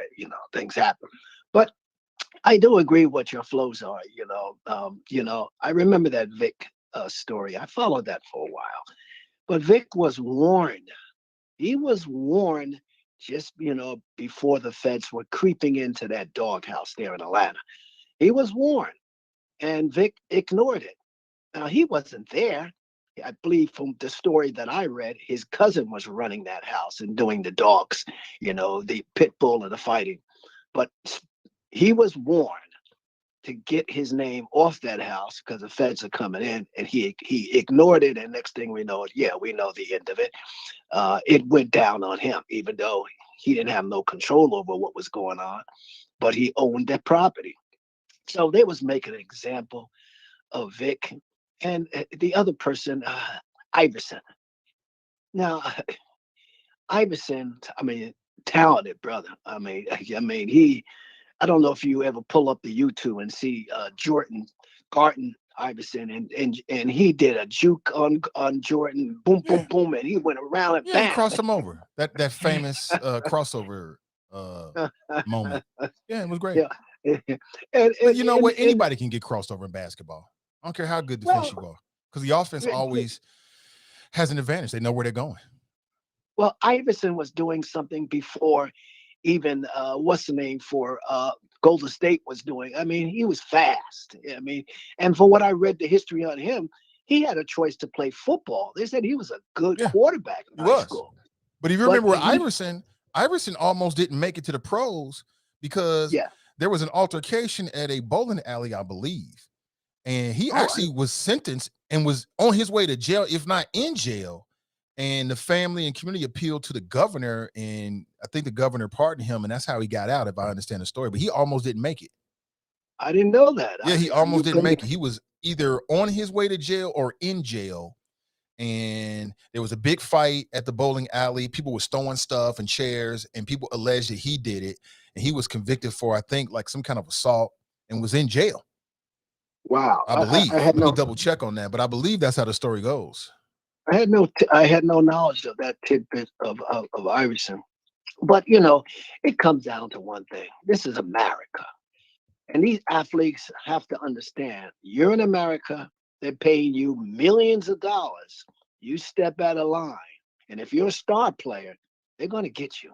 And they may make some examples out over the non-star players, but they're waiting for you to fall. So Vick's situation, I have a great respect for him. He turned his life around when he was in jail. I remember reading one article. He talked about whenever he called, none of his friends called him back when he was in jail. But one person came to meet him almost every day, and that was the girlfriend that he wind up marrying. And she turned him around, and now he's a people don't know he's a born again Christian now. He goes to church with her. He said, she stuck with me when I was in that jail. Nobody came to visit me except her. And as soon as he got out of jail, he put that ring on her finger, and that was it. And, he turned his life around. And thanks for who's the former coach that coached the Colts. He's now I don't know if he's still doing commentating on Sunday mornings, but he went into that jail and met up with Vick too, and I guess he kind of had something to say what helped turning him around. And now Vick, I think he does what, Sunday morning at ESPN. I think one of the shows I don't know. Yeah, or he's on one of those Sunday morning. Somebody says Tony Dungy. Dungy, yes, Dungy. I can remember. Yeah, Dungy was involved, and not too many people know behind the scene. Dungy was involved too, and I think during preseason, every season, Dungy preaches to some of these young kids coming in from high school or college and tells them the do's and don'ts. Be careful, letting them know that one slip of a mistake, you can lose those millions of dollars you got. You can lose at a snap of the finger. So, as I was reminiscing. Hey, John, real quick, are you listening to the show or are you watching the show? I was listening okay. while I asked because I found an image of Allen Iverson and he's in custody. And wow. I didn't know did that. a quick read. Yeah, he got convicted of something called maiming by mob. There was a big melee / fight at a bowling alley, and him and some other people got charged with it back in 1993, and he got convicted of it. He was in jail, and I think the governor pardoned him, and that's the reason why he was able to make it to the NBA, because he was done. And the irony of it is that this particular statute, maiming by mob, was put on the books in Virginia after the Civil War to protect blacks from lynching, but then prosecutors used that, right, to put him in jail over a fight, which there's still some debate about what his involvement was in that. But I think it was they know the brother was on his way, and sometimes those be the biggest targets. The brothers that's got some kind of trajectory and they're about to make it out the hood and make it big. You get into a little bit of whatever, and some people could try to use that against you. And that's what happened with Allen Iverson. So he almost never got to that moment where he crossed over Jordan because he was in jail. Well, thanks for that montage of history, giving us a little tidbits that I didn't know about Iverson, and I followed Iverson's career for a long time. But people like Iverson, I'm not saying all athletes like some people, Nathan, you cannot turn around. Doug is in their blood. They're never going to change. I mean, when you hear the stories of Iverson, there with the 76ers before he ended his career. I mean, how do you kick your wife out of the house butt naked in $1 million, estate? And the cops roll up there in the middle of the night. She's banging on the door, let me in. And she's out there with nothing on. I mean, unbelievable. A thug is a thug. You're never going to change. And now with this tidbit of history you just gave me, it's a pattern of Iverson. He did it on the court and he did it off the court. Now he's older and he's probably calmed down a little bit more because he's got to set an example for his kids. But some people you just can't change, no matter how much you preach to and talk to. And school, it's in their blood. It's the old scenario that most historians state, hate becomes what hate is, and they're not going to change. In other words, you become what your slave masters have done to you, and sometimes you do it to your own community.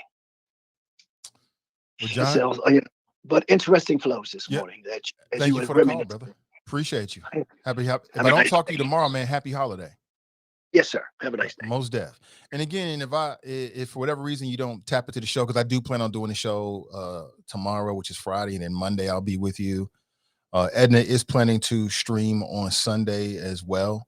So just a regular schedule.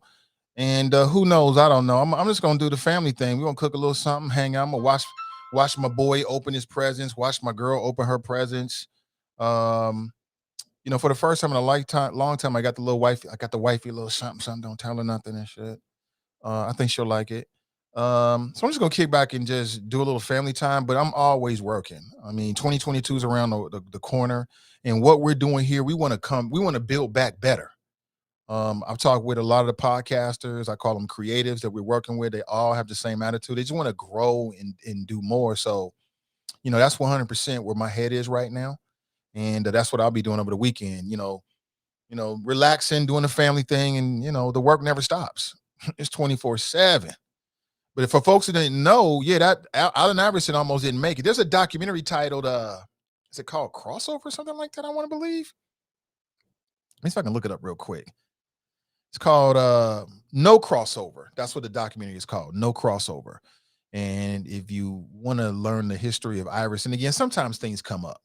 And, if I'm prepared to deliver some flows on it in a factual basis, then I will. It just happened to work that way when he brought up Allen Iverson. So a little tidbit that you didn't know that now you know. Yeah, they came for Iverson. They came from him. It fits what we've been talking about because they're still coming from Michael Vick. I'll say it, if Michael Vick looked like this, instead of this, if you look like this, we wouldn't be talking about this. That's just how I feel about it. Now, I could be cynical. I could be in my cynical black bag and my black card bag or race card bag. Well, damn it, so be it. It is what it is. Daunte Wright on Showtime was great. I saw it many years ago by mistake. You ever be at home and then something come on that you didn't know was coming on and you're like, damn, this is good. It was one of those kind of things.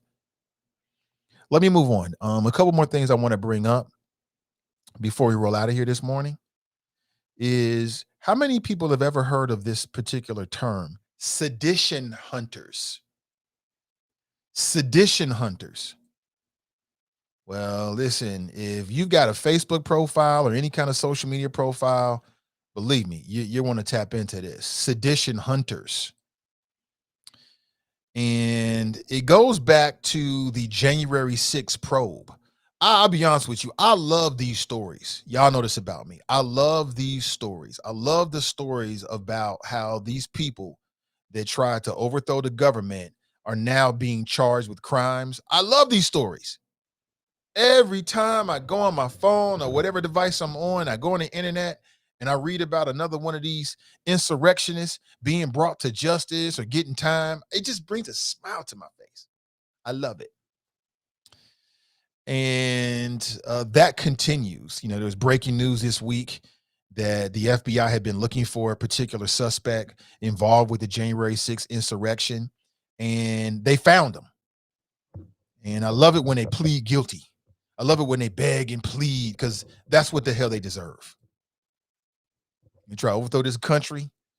And it's just amazing to me. We'll talk about, the FOP just here in a second here, but it's just amazing to me. But Sedition Hunters, hip you to the game. You might be hip to, you might be not hip to this, but I've told people this. Be careful what you put on social media because,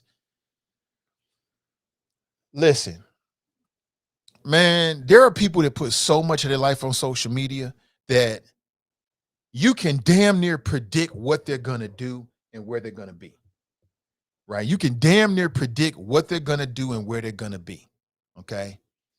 So, and the Sedition Hunters are all wrapped up in this. Let me get to that in a second, but we got a couple calls on the line. Let me take them first, and then we'll get back to the flows. Good morning and welcome. Hello? Hello, good morning. Hi, Nathan. How are things? I'm doing well, Brother Fame. How are you? I'm pleasant. Couldn't be any better. Oh, I know you're feeling real great, man. You got some great news. I got some what? I mean, you got some great news last 24 hours. What happened? The governor signed a sports betting bill. Oh, he ain't had no choice. I mean, it was going to become law once they passed it. He just, signed it and put his name on it. But, according to law, that once the both houses passed it, he had 10 days to sign it or become law anyway. But, yes, that is great news, I guess. And I appreciate you highlighting that. In fact, I'll give you all two picks before I go. Before I go today, I'll give y'all a chance to make a little bread. All right? I like the way that sounds. But you were talking about Michael Vick. Yes, sir. What happened to him? He was back in the news, but what happened? What happened before he was back in the news? Like he went down for some dogs? Mm, yeah, back in the day, yeah, he went to federal prison for dog fighting. Dog fighting. Yeah. What was he fighting with? Chihuahuas? Burmese mountain dogs? Nah, I think he was fighting with some. I don't know the name of the species, but no, they weren't Chihuahuas. Oh, damn. What kind of brother? What kind of brother fights dogs? Yeah. Well, he wasn't fighting the dogs. He was making dogs fight each other. Right. Well, who does that? Trains dogs to fight each other. Brothers in the South. Huh. And these are the same people that messed up rap music, right? Who said rap music was Brothers messed up? in the South. The brothers in the South. No. You know. No, I don't think the brothers in I'm the South sorry? messed up rap music at all. Oh, I couldn't agree less. I mean, brothers was making records off KCO keyboards. Shake that Lassie Taffy. You know what I'm saying? No lyrical, nothing. It was still You know a what big I'm saying? hit. And I just, yeah, I know. It just shows how simple rap can be. If you just get a $30 service merchandise keyboard, you can make a hit record. Why are you disrespecting our culture, man? I ain't disrespecting our culture. I'm a part of it. Then why are you disrespecting our culture with this nonsense, bro? It ain't nonsense. Southern rappers have totally buried hip hop. It's folk music anymore. You're entitled to your opinion, but I disagree with you. I know, but I didn't really call to talk about hip hop. I just heard you talking about dog fighting. Only dogs I've ever seen fight are pit bull. And if I'm not mistaken, a brother called into this show last September 12th, 2020, and compared black people to pit bull. That never but I happened. digress. You do digress. Oh, that okay. never happened. Okay, yeah. Well, listen, choppers, go back to Nathan's Archives, the YouTube show where the old white lady's holding her toy Yorkshire Terrier. That's the cover art. September 12th, toward the end of the show, about the last 45 minutes, some guy called in and said, we like pit bulls as black people. We both got, extra unusual musculoskeletal bodies and big ass heads. And people be scared of us. I believe that's what Stankston Hughes said. But Stankston Hughes, okay. You like these folks that keep coming after Michael Vick. You just won't let this go, will you? I think he owes the audience an apology. I don't think so.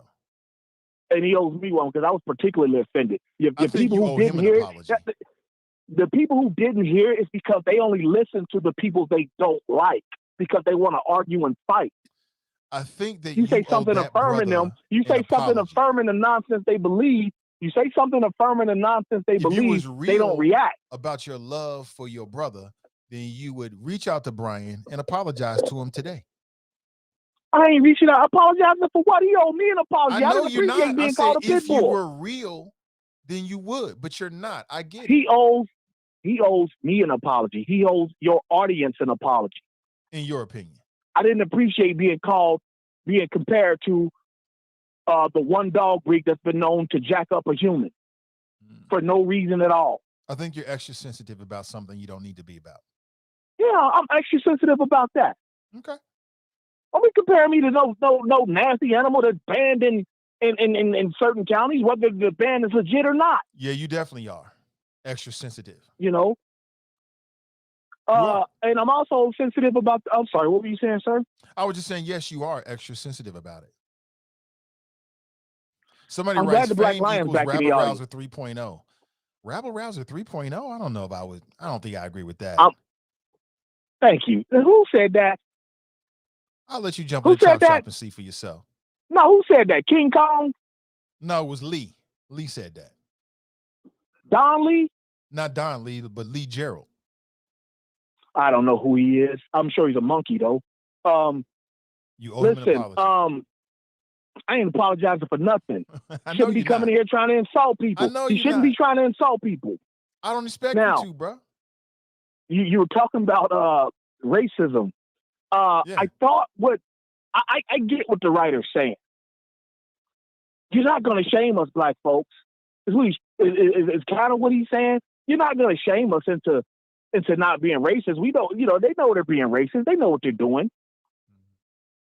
And but my take on it is that racism isn't going anywhere. Racism is an energy.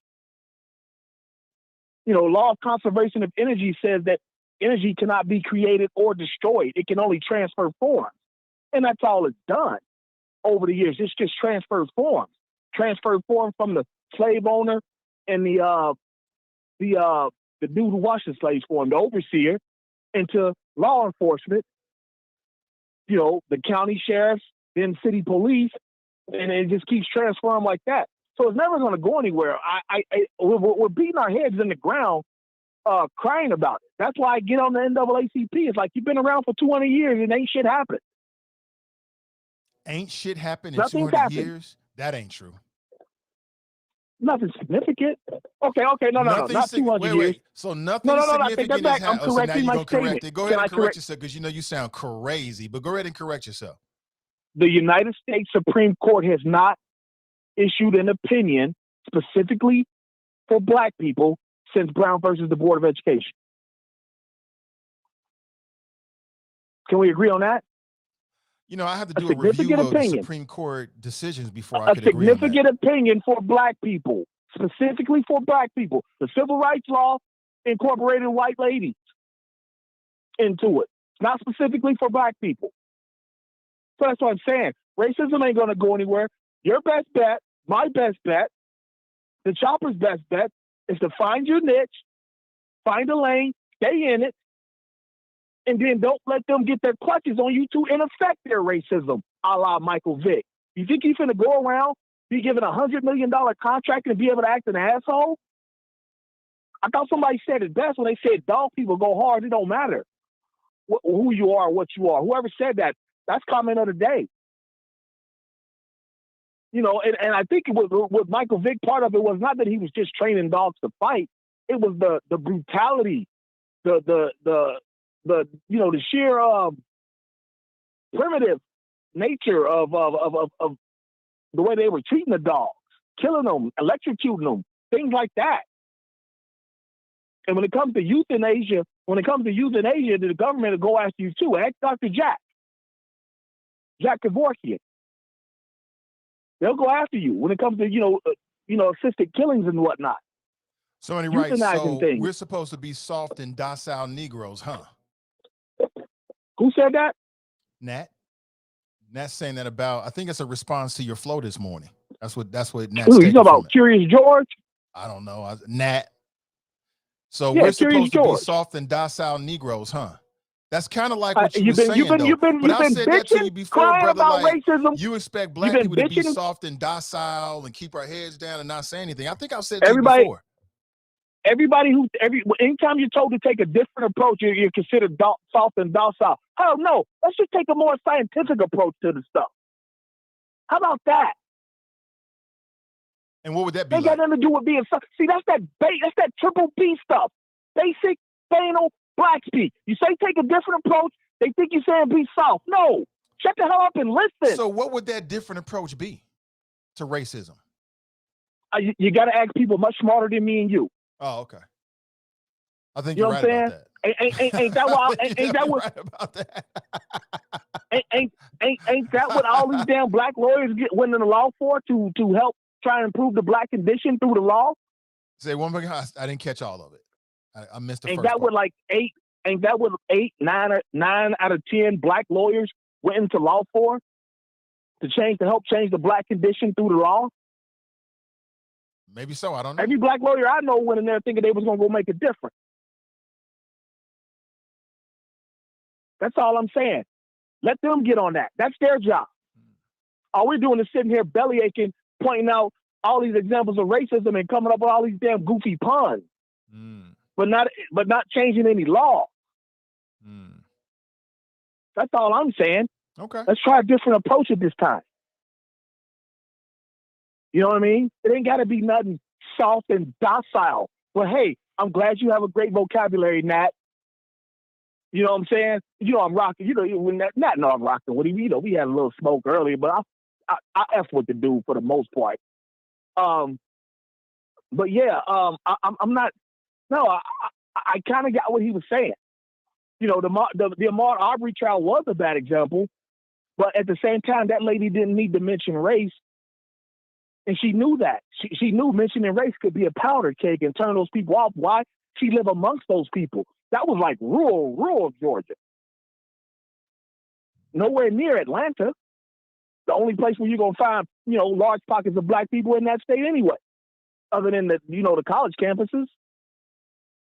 So I don't have a problem with what he said. I get it. That's all I'm saying. Whether you think he's right or wrong and want to tear his head off, I get it. That's all I'm saying. You're not going to shame him. You've tried to shame us all these years over racism. It ain't worked. And what I'm saying, me personally, racism ain't going anywhere. Not nobody who's listening to this program's lifetime. So let's try a different approach. And lastly, we're coming up on 2022. We're getting closer to 30 years that the Unabomber's been locked up. And I think he should be released. Because of what he was saying was that technology's going too far. It's going to get in the wrong hands. We got people out here changing sexes. We got people out here creating viruses. Now this metaverse thing's coming up. Nobody's going to know how to talk to a regular person here in about 20 years. Everybody's going to be a damn avatar. You know what I'm saying? Yeah, meta. This is the stuff he was talking about. If Sirhan can get out for trying to assassinate Ronald Reagan, this guy could get out.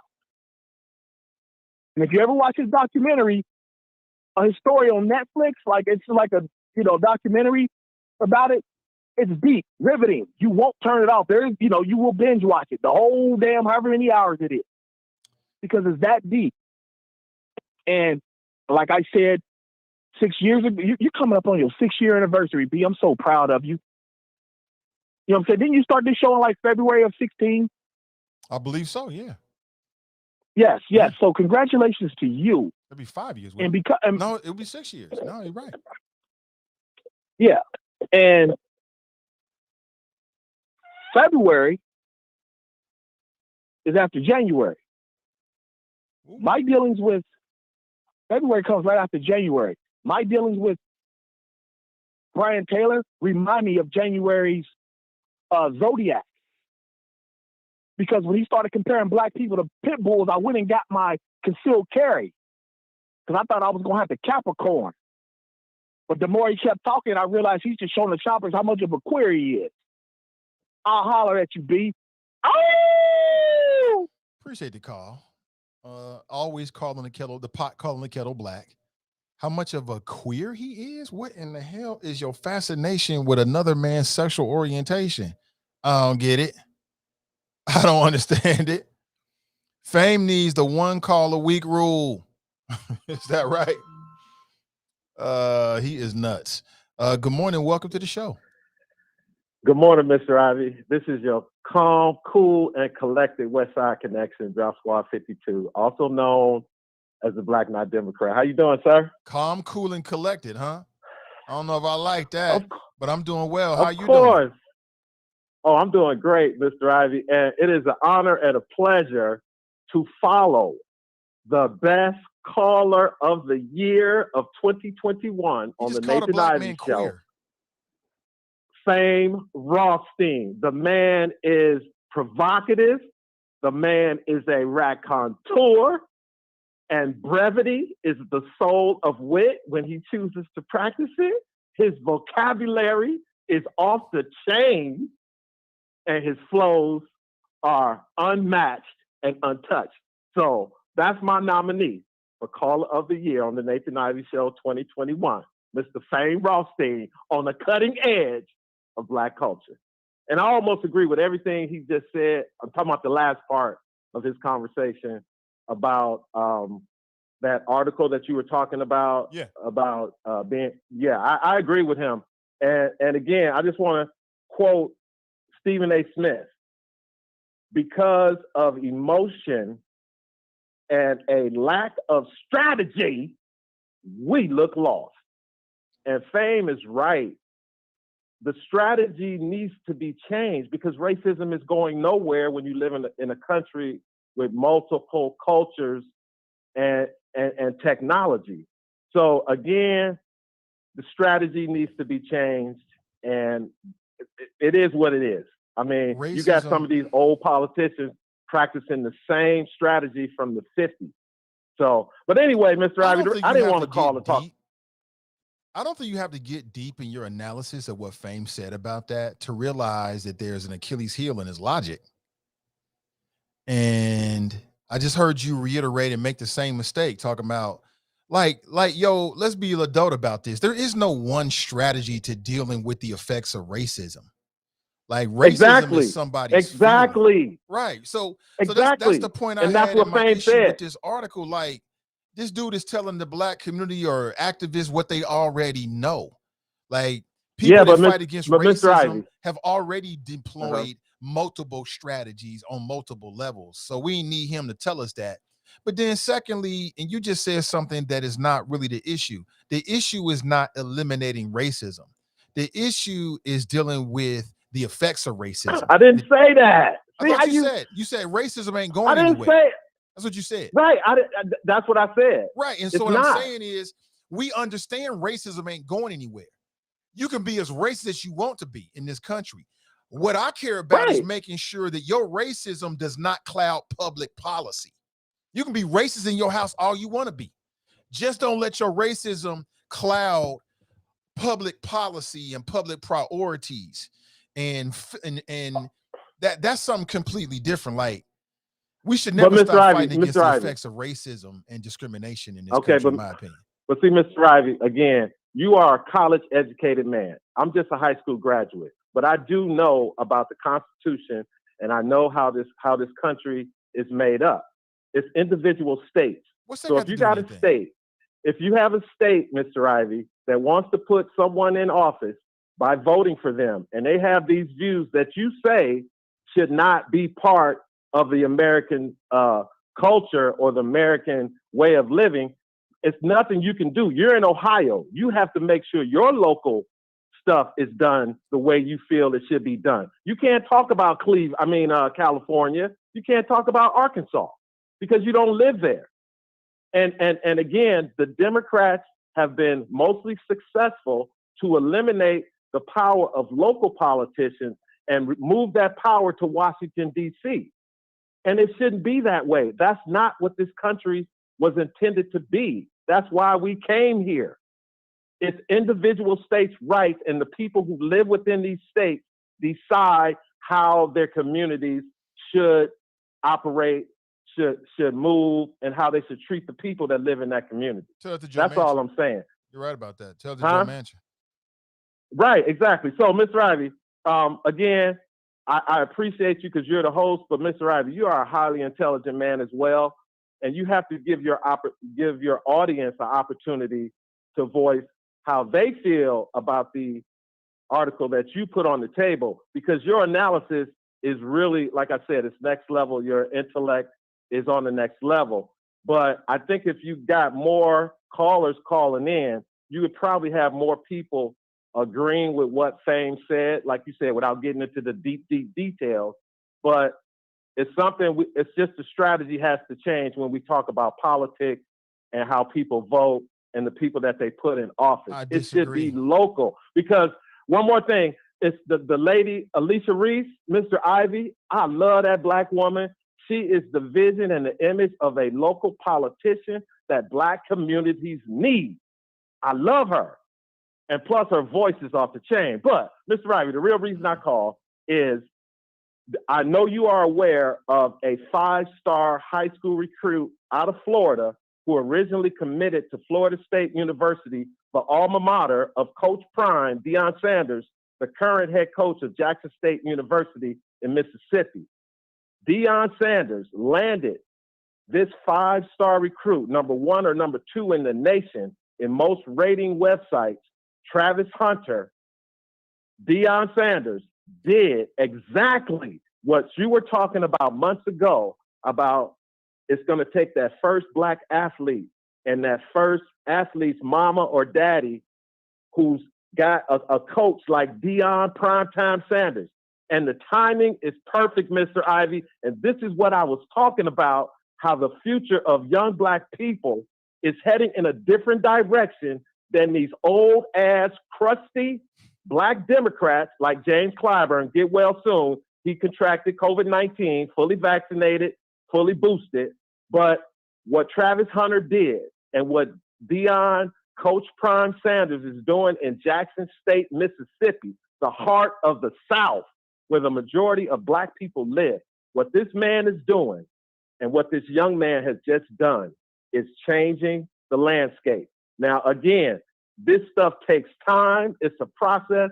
And like Fame said, probably anyone that's listening to this show would not be alive to see the change that's coming within the Black community, the Black culture, or like I say, me before we. I shine, we shine. So, Mr. Ivy, one last thing. There's a new option on Twitter called Spaces. It's almost like a version of what was that thing people were doing during COVID, where companies were Zoom? Everybody was on. It's almost like a Zoom call, but it's all audio, Mr. Ivy. You got to check this out. Okay. It's called Spaces. I will. It's all, Mr. Ivy, this is unbelievable. But technology is the future. Y'all young people out there, y'all keep doing y'all thing. Be bold, be brave, but start thinking about new strategies, because that old shit from the 60s, it ain't popping no more. Drop Squad 52, dropping science to anyone who wants to catch it. Happy holidays. Be safe in the streets. Yeah, happy holidays to Drop, man. I love me some Drop. I get on my little bro all the time. He's older than me, but I'm the big brother, which is, that happens a lot. You know what I'm saying? But that's my big brother, right? My little bro right there. I'm the big bro. And I love his flows, man. I wish you nothing but a good holiday, you and your family, Drop. Most def, man. Thank you for your support. I'll check that out. You said Spaces? I'll check it out. I'll check it out. I again, you said you was giving Fame a lot of props. Number one, how's Fame, and Brian just put this out here, but I've said the same thing. How you gonna call Brian out because you say he compared Black folks to pit bulls, which I don't recall that. But yeah, you calling people monkeys. You doing the bidding of white supremacists, because they used to call Black people monkeys, still do. Matter of fact, they was calling the Obamas monkeys. We've even seen like caricatures of them as simians and monkeys and apes. And as a Black man, you're going to use that same type of tactic against other Black folks? Come on, man. You're dealing with your credibility, bro. You've got no credibility. None. Zero. You're doing the bidding of the real enemy, in my opinion. But that's just me. You might feel differently. Again, I want to remind you that today's show is brought to you by our friends over at Renew Community Church.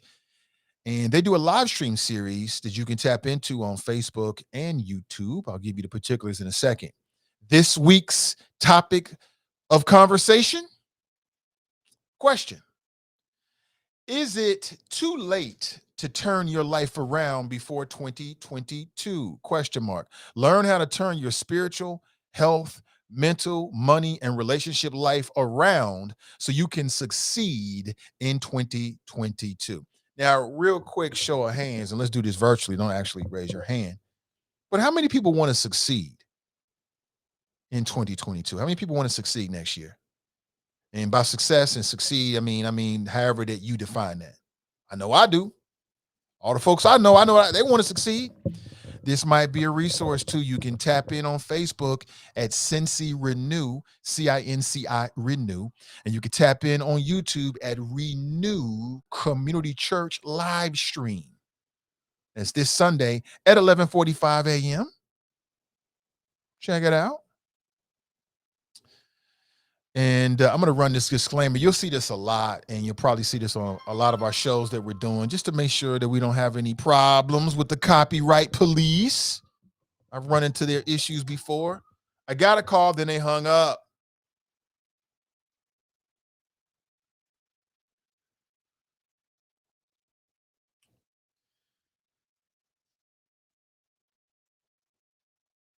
Oh, she is so pretty. Good morning to you. Well, I'm all lost in it. So let's talk about the Sedition Hunters real quick. Let's talk about this. So we were talking about January 6th probe.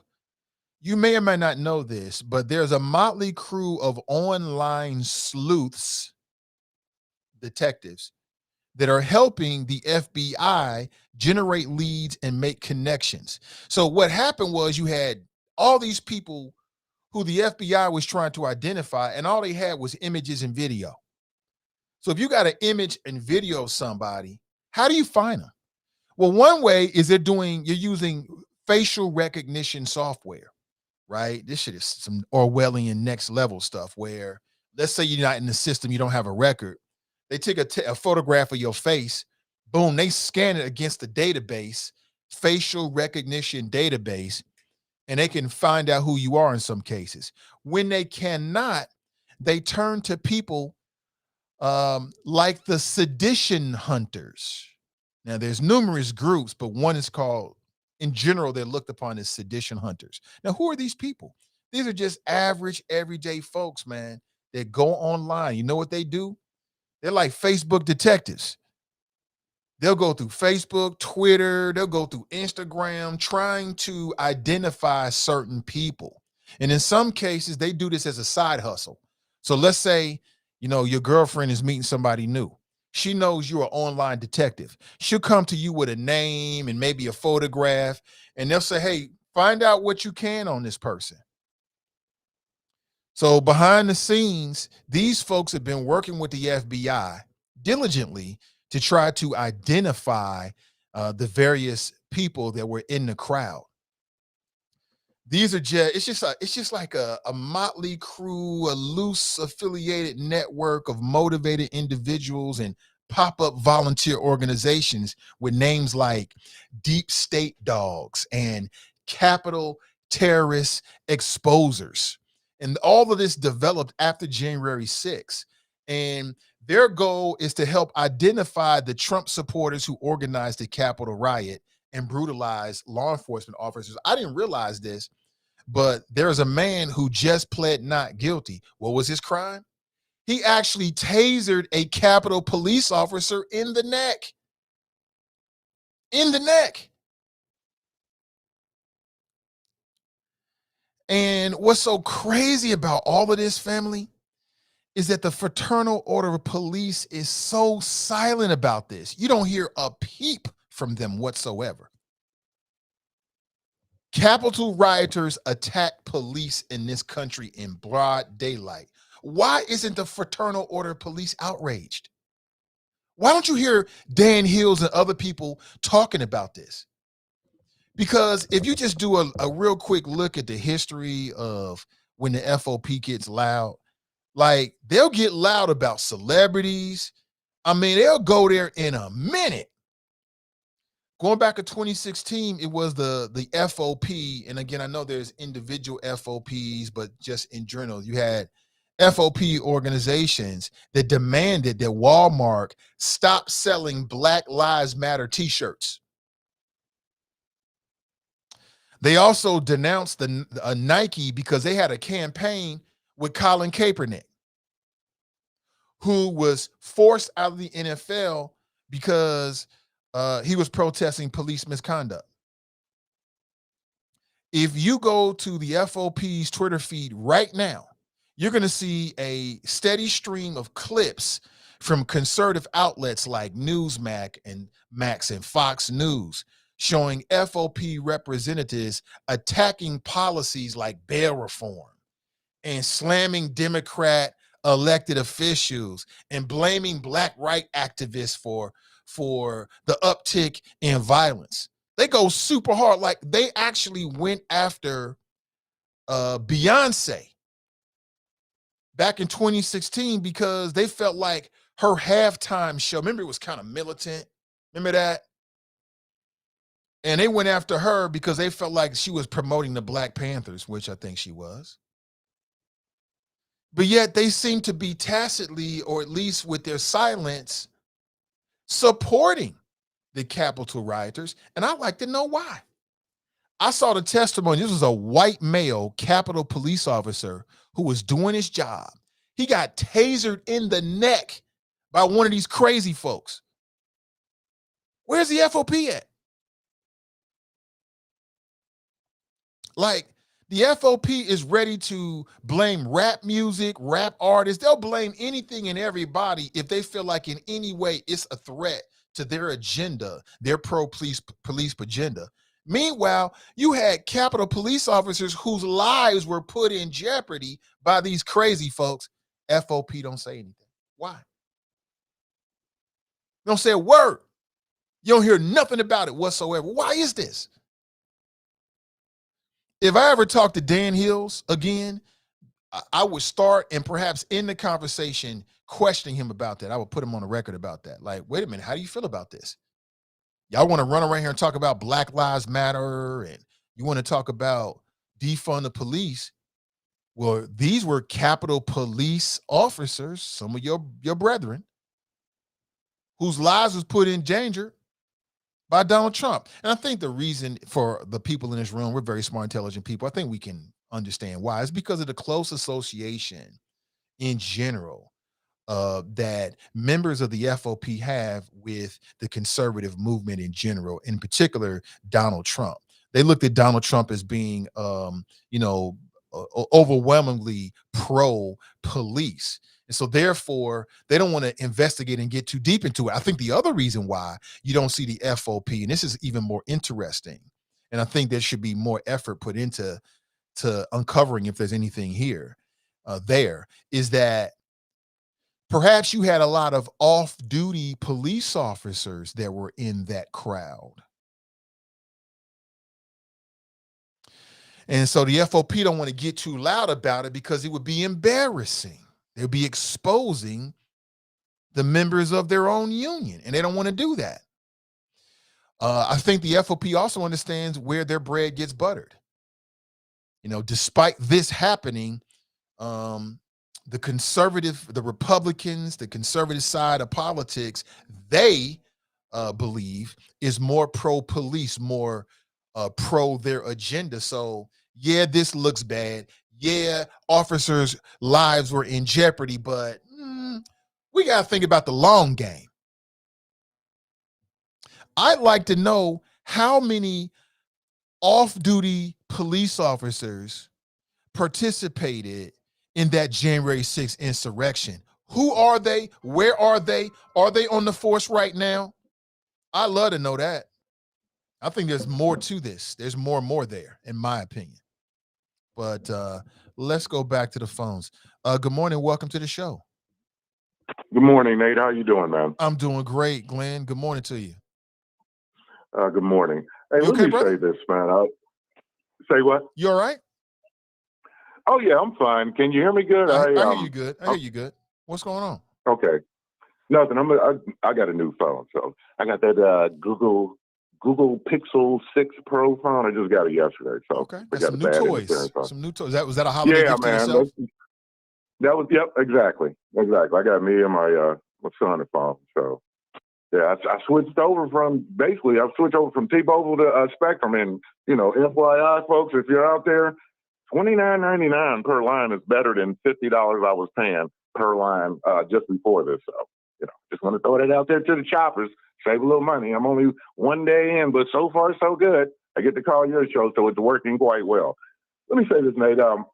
You're talking about the FOP and their lack of response, and I absolutely agree with you. The local FOP president, he talks about Saul Alinsky in Chicago more than he talks about what happened on January the 6th. But I think I posted the story on your Facebook page, and I'm pretty sure I put it on mine, but I put a story I got from the AP. And it was about a police officer, former military guy that went undercover to infiltrate the KKK. And it was basically to infiltrate the KKK and to find out how many people in law enforcement were part of these groups.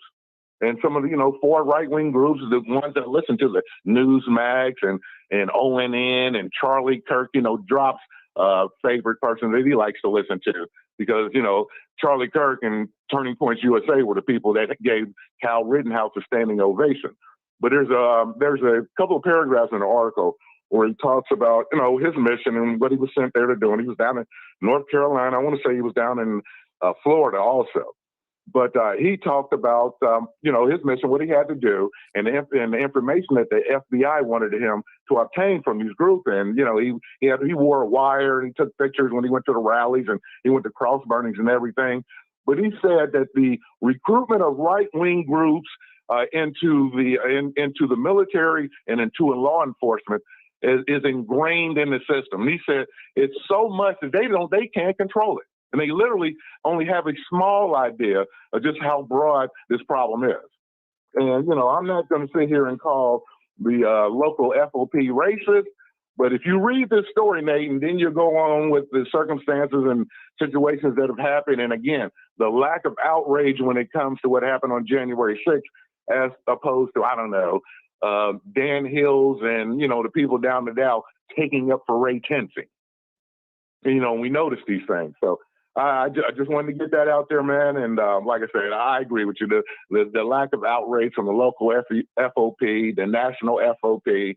I'm watching a story now on MSNBC where they're talking about Proud Boy members plead guilty to conspiracy and agree to cooperate with prosecutors. So, eventually this wall is going to fall down on their head. And I can't wait to see what our gullible black men and black conservatives have to say. And you notice that they just subpoenaed the records and want Jim Jordan to come in front of Congress now in the January 6th committee. He should. The same Jim Jordan that looks like he's sweaty all the time and never wears a jacket. But, this is the same guy that was hemming and hawing to, Spectrum One news reporters. So you can just imagine what's going to happen when he has to get up in front of Adam Schiff. So I just wanted to throw that out there. Nate, are you going to have a show tomorrow, or is this it for the holiday? No, I'll have a show tomorrow, Okay. 7 a.m. Okay. Well, hey, I'll be sure to holler back tomorrow, man. You have a good one. I appreciate you taking my call. Petty peace. Appreciate you making a call. Petty peace. Appreciate it. Give it up one more time for all the calls this morning. Give it up to the audience. Appreciate you. Listen, that is my time, family. I really appreciate you. I'll be back in hopefully better than ever tomorrow morning at 7 a.m. Really, it'll be about 6:55 when the stream will go up. And tap in. Please share today's show. It means everything. Please share today's show. I might be ending the show, but the show still has legs. And a lot of people are just not going to be here right now, but they can check out the show later. All right. Have an excellent rest of your Thursday before the holiday. Remember, winners focus on winning and losers focus on winners. So stay focused and stay winning. And we'll talk real soon. Until next time, I'm Nathan Ivey. And I'm out. I wish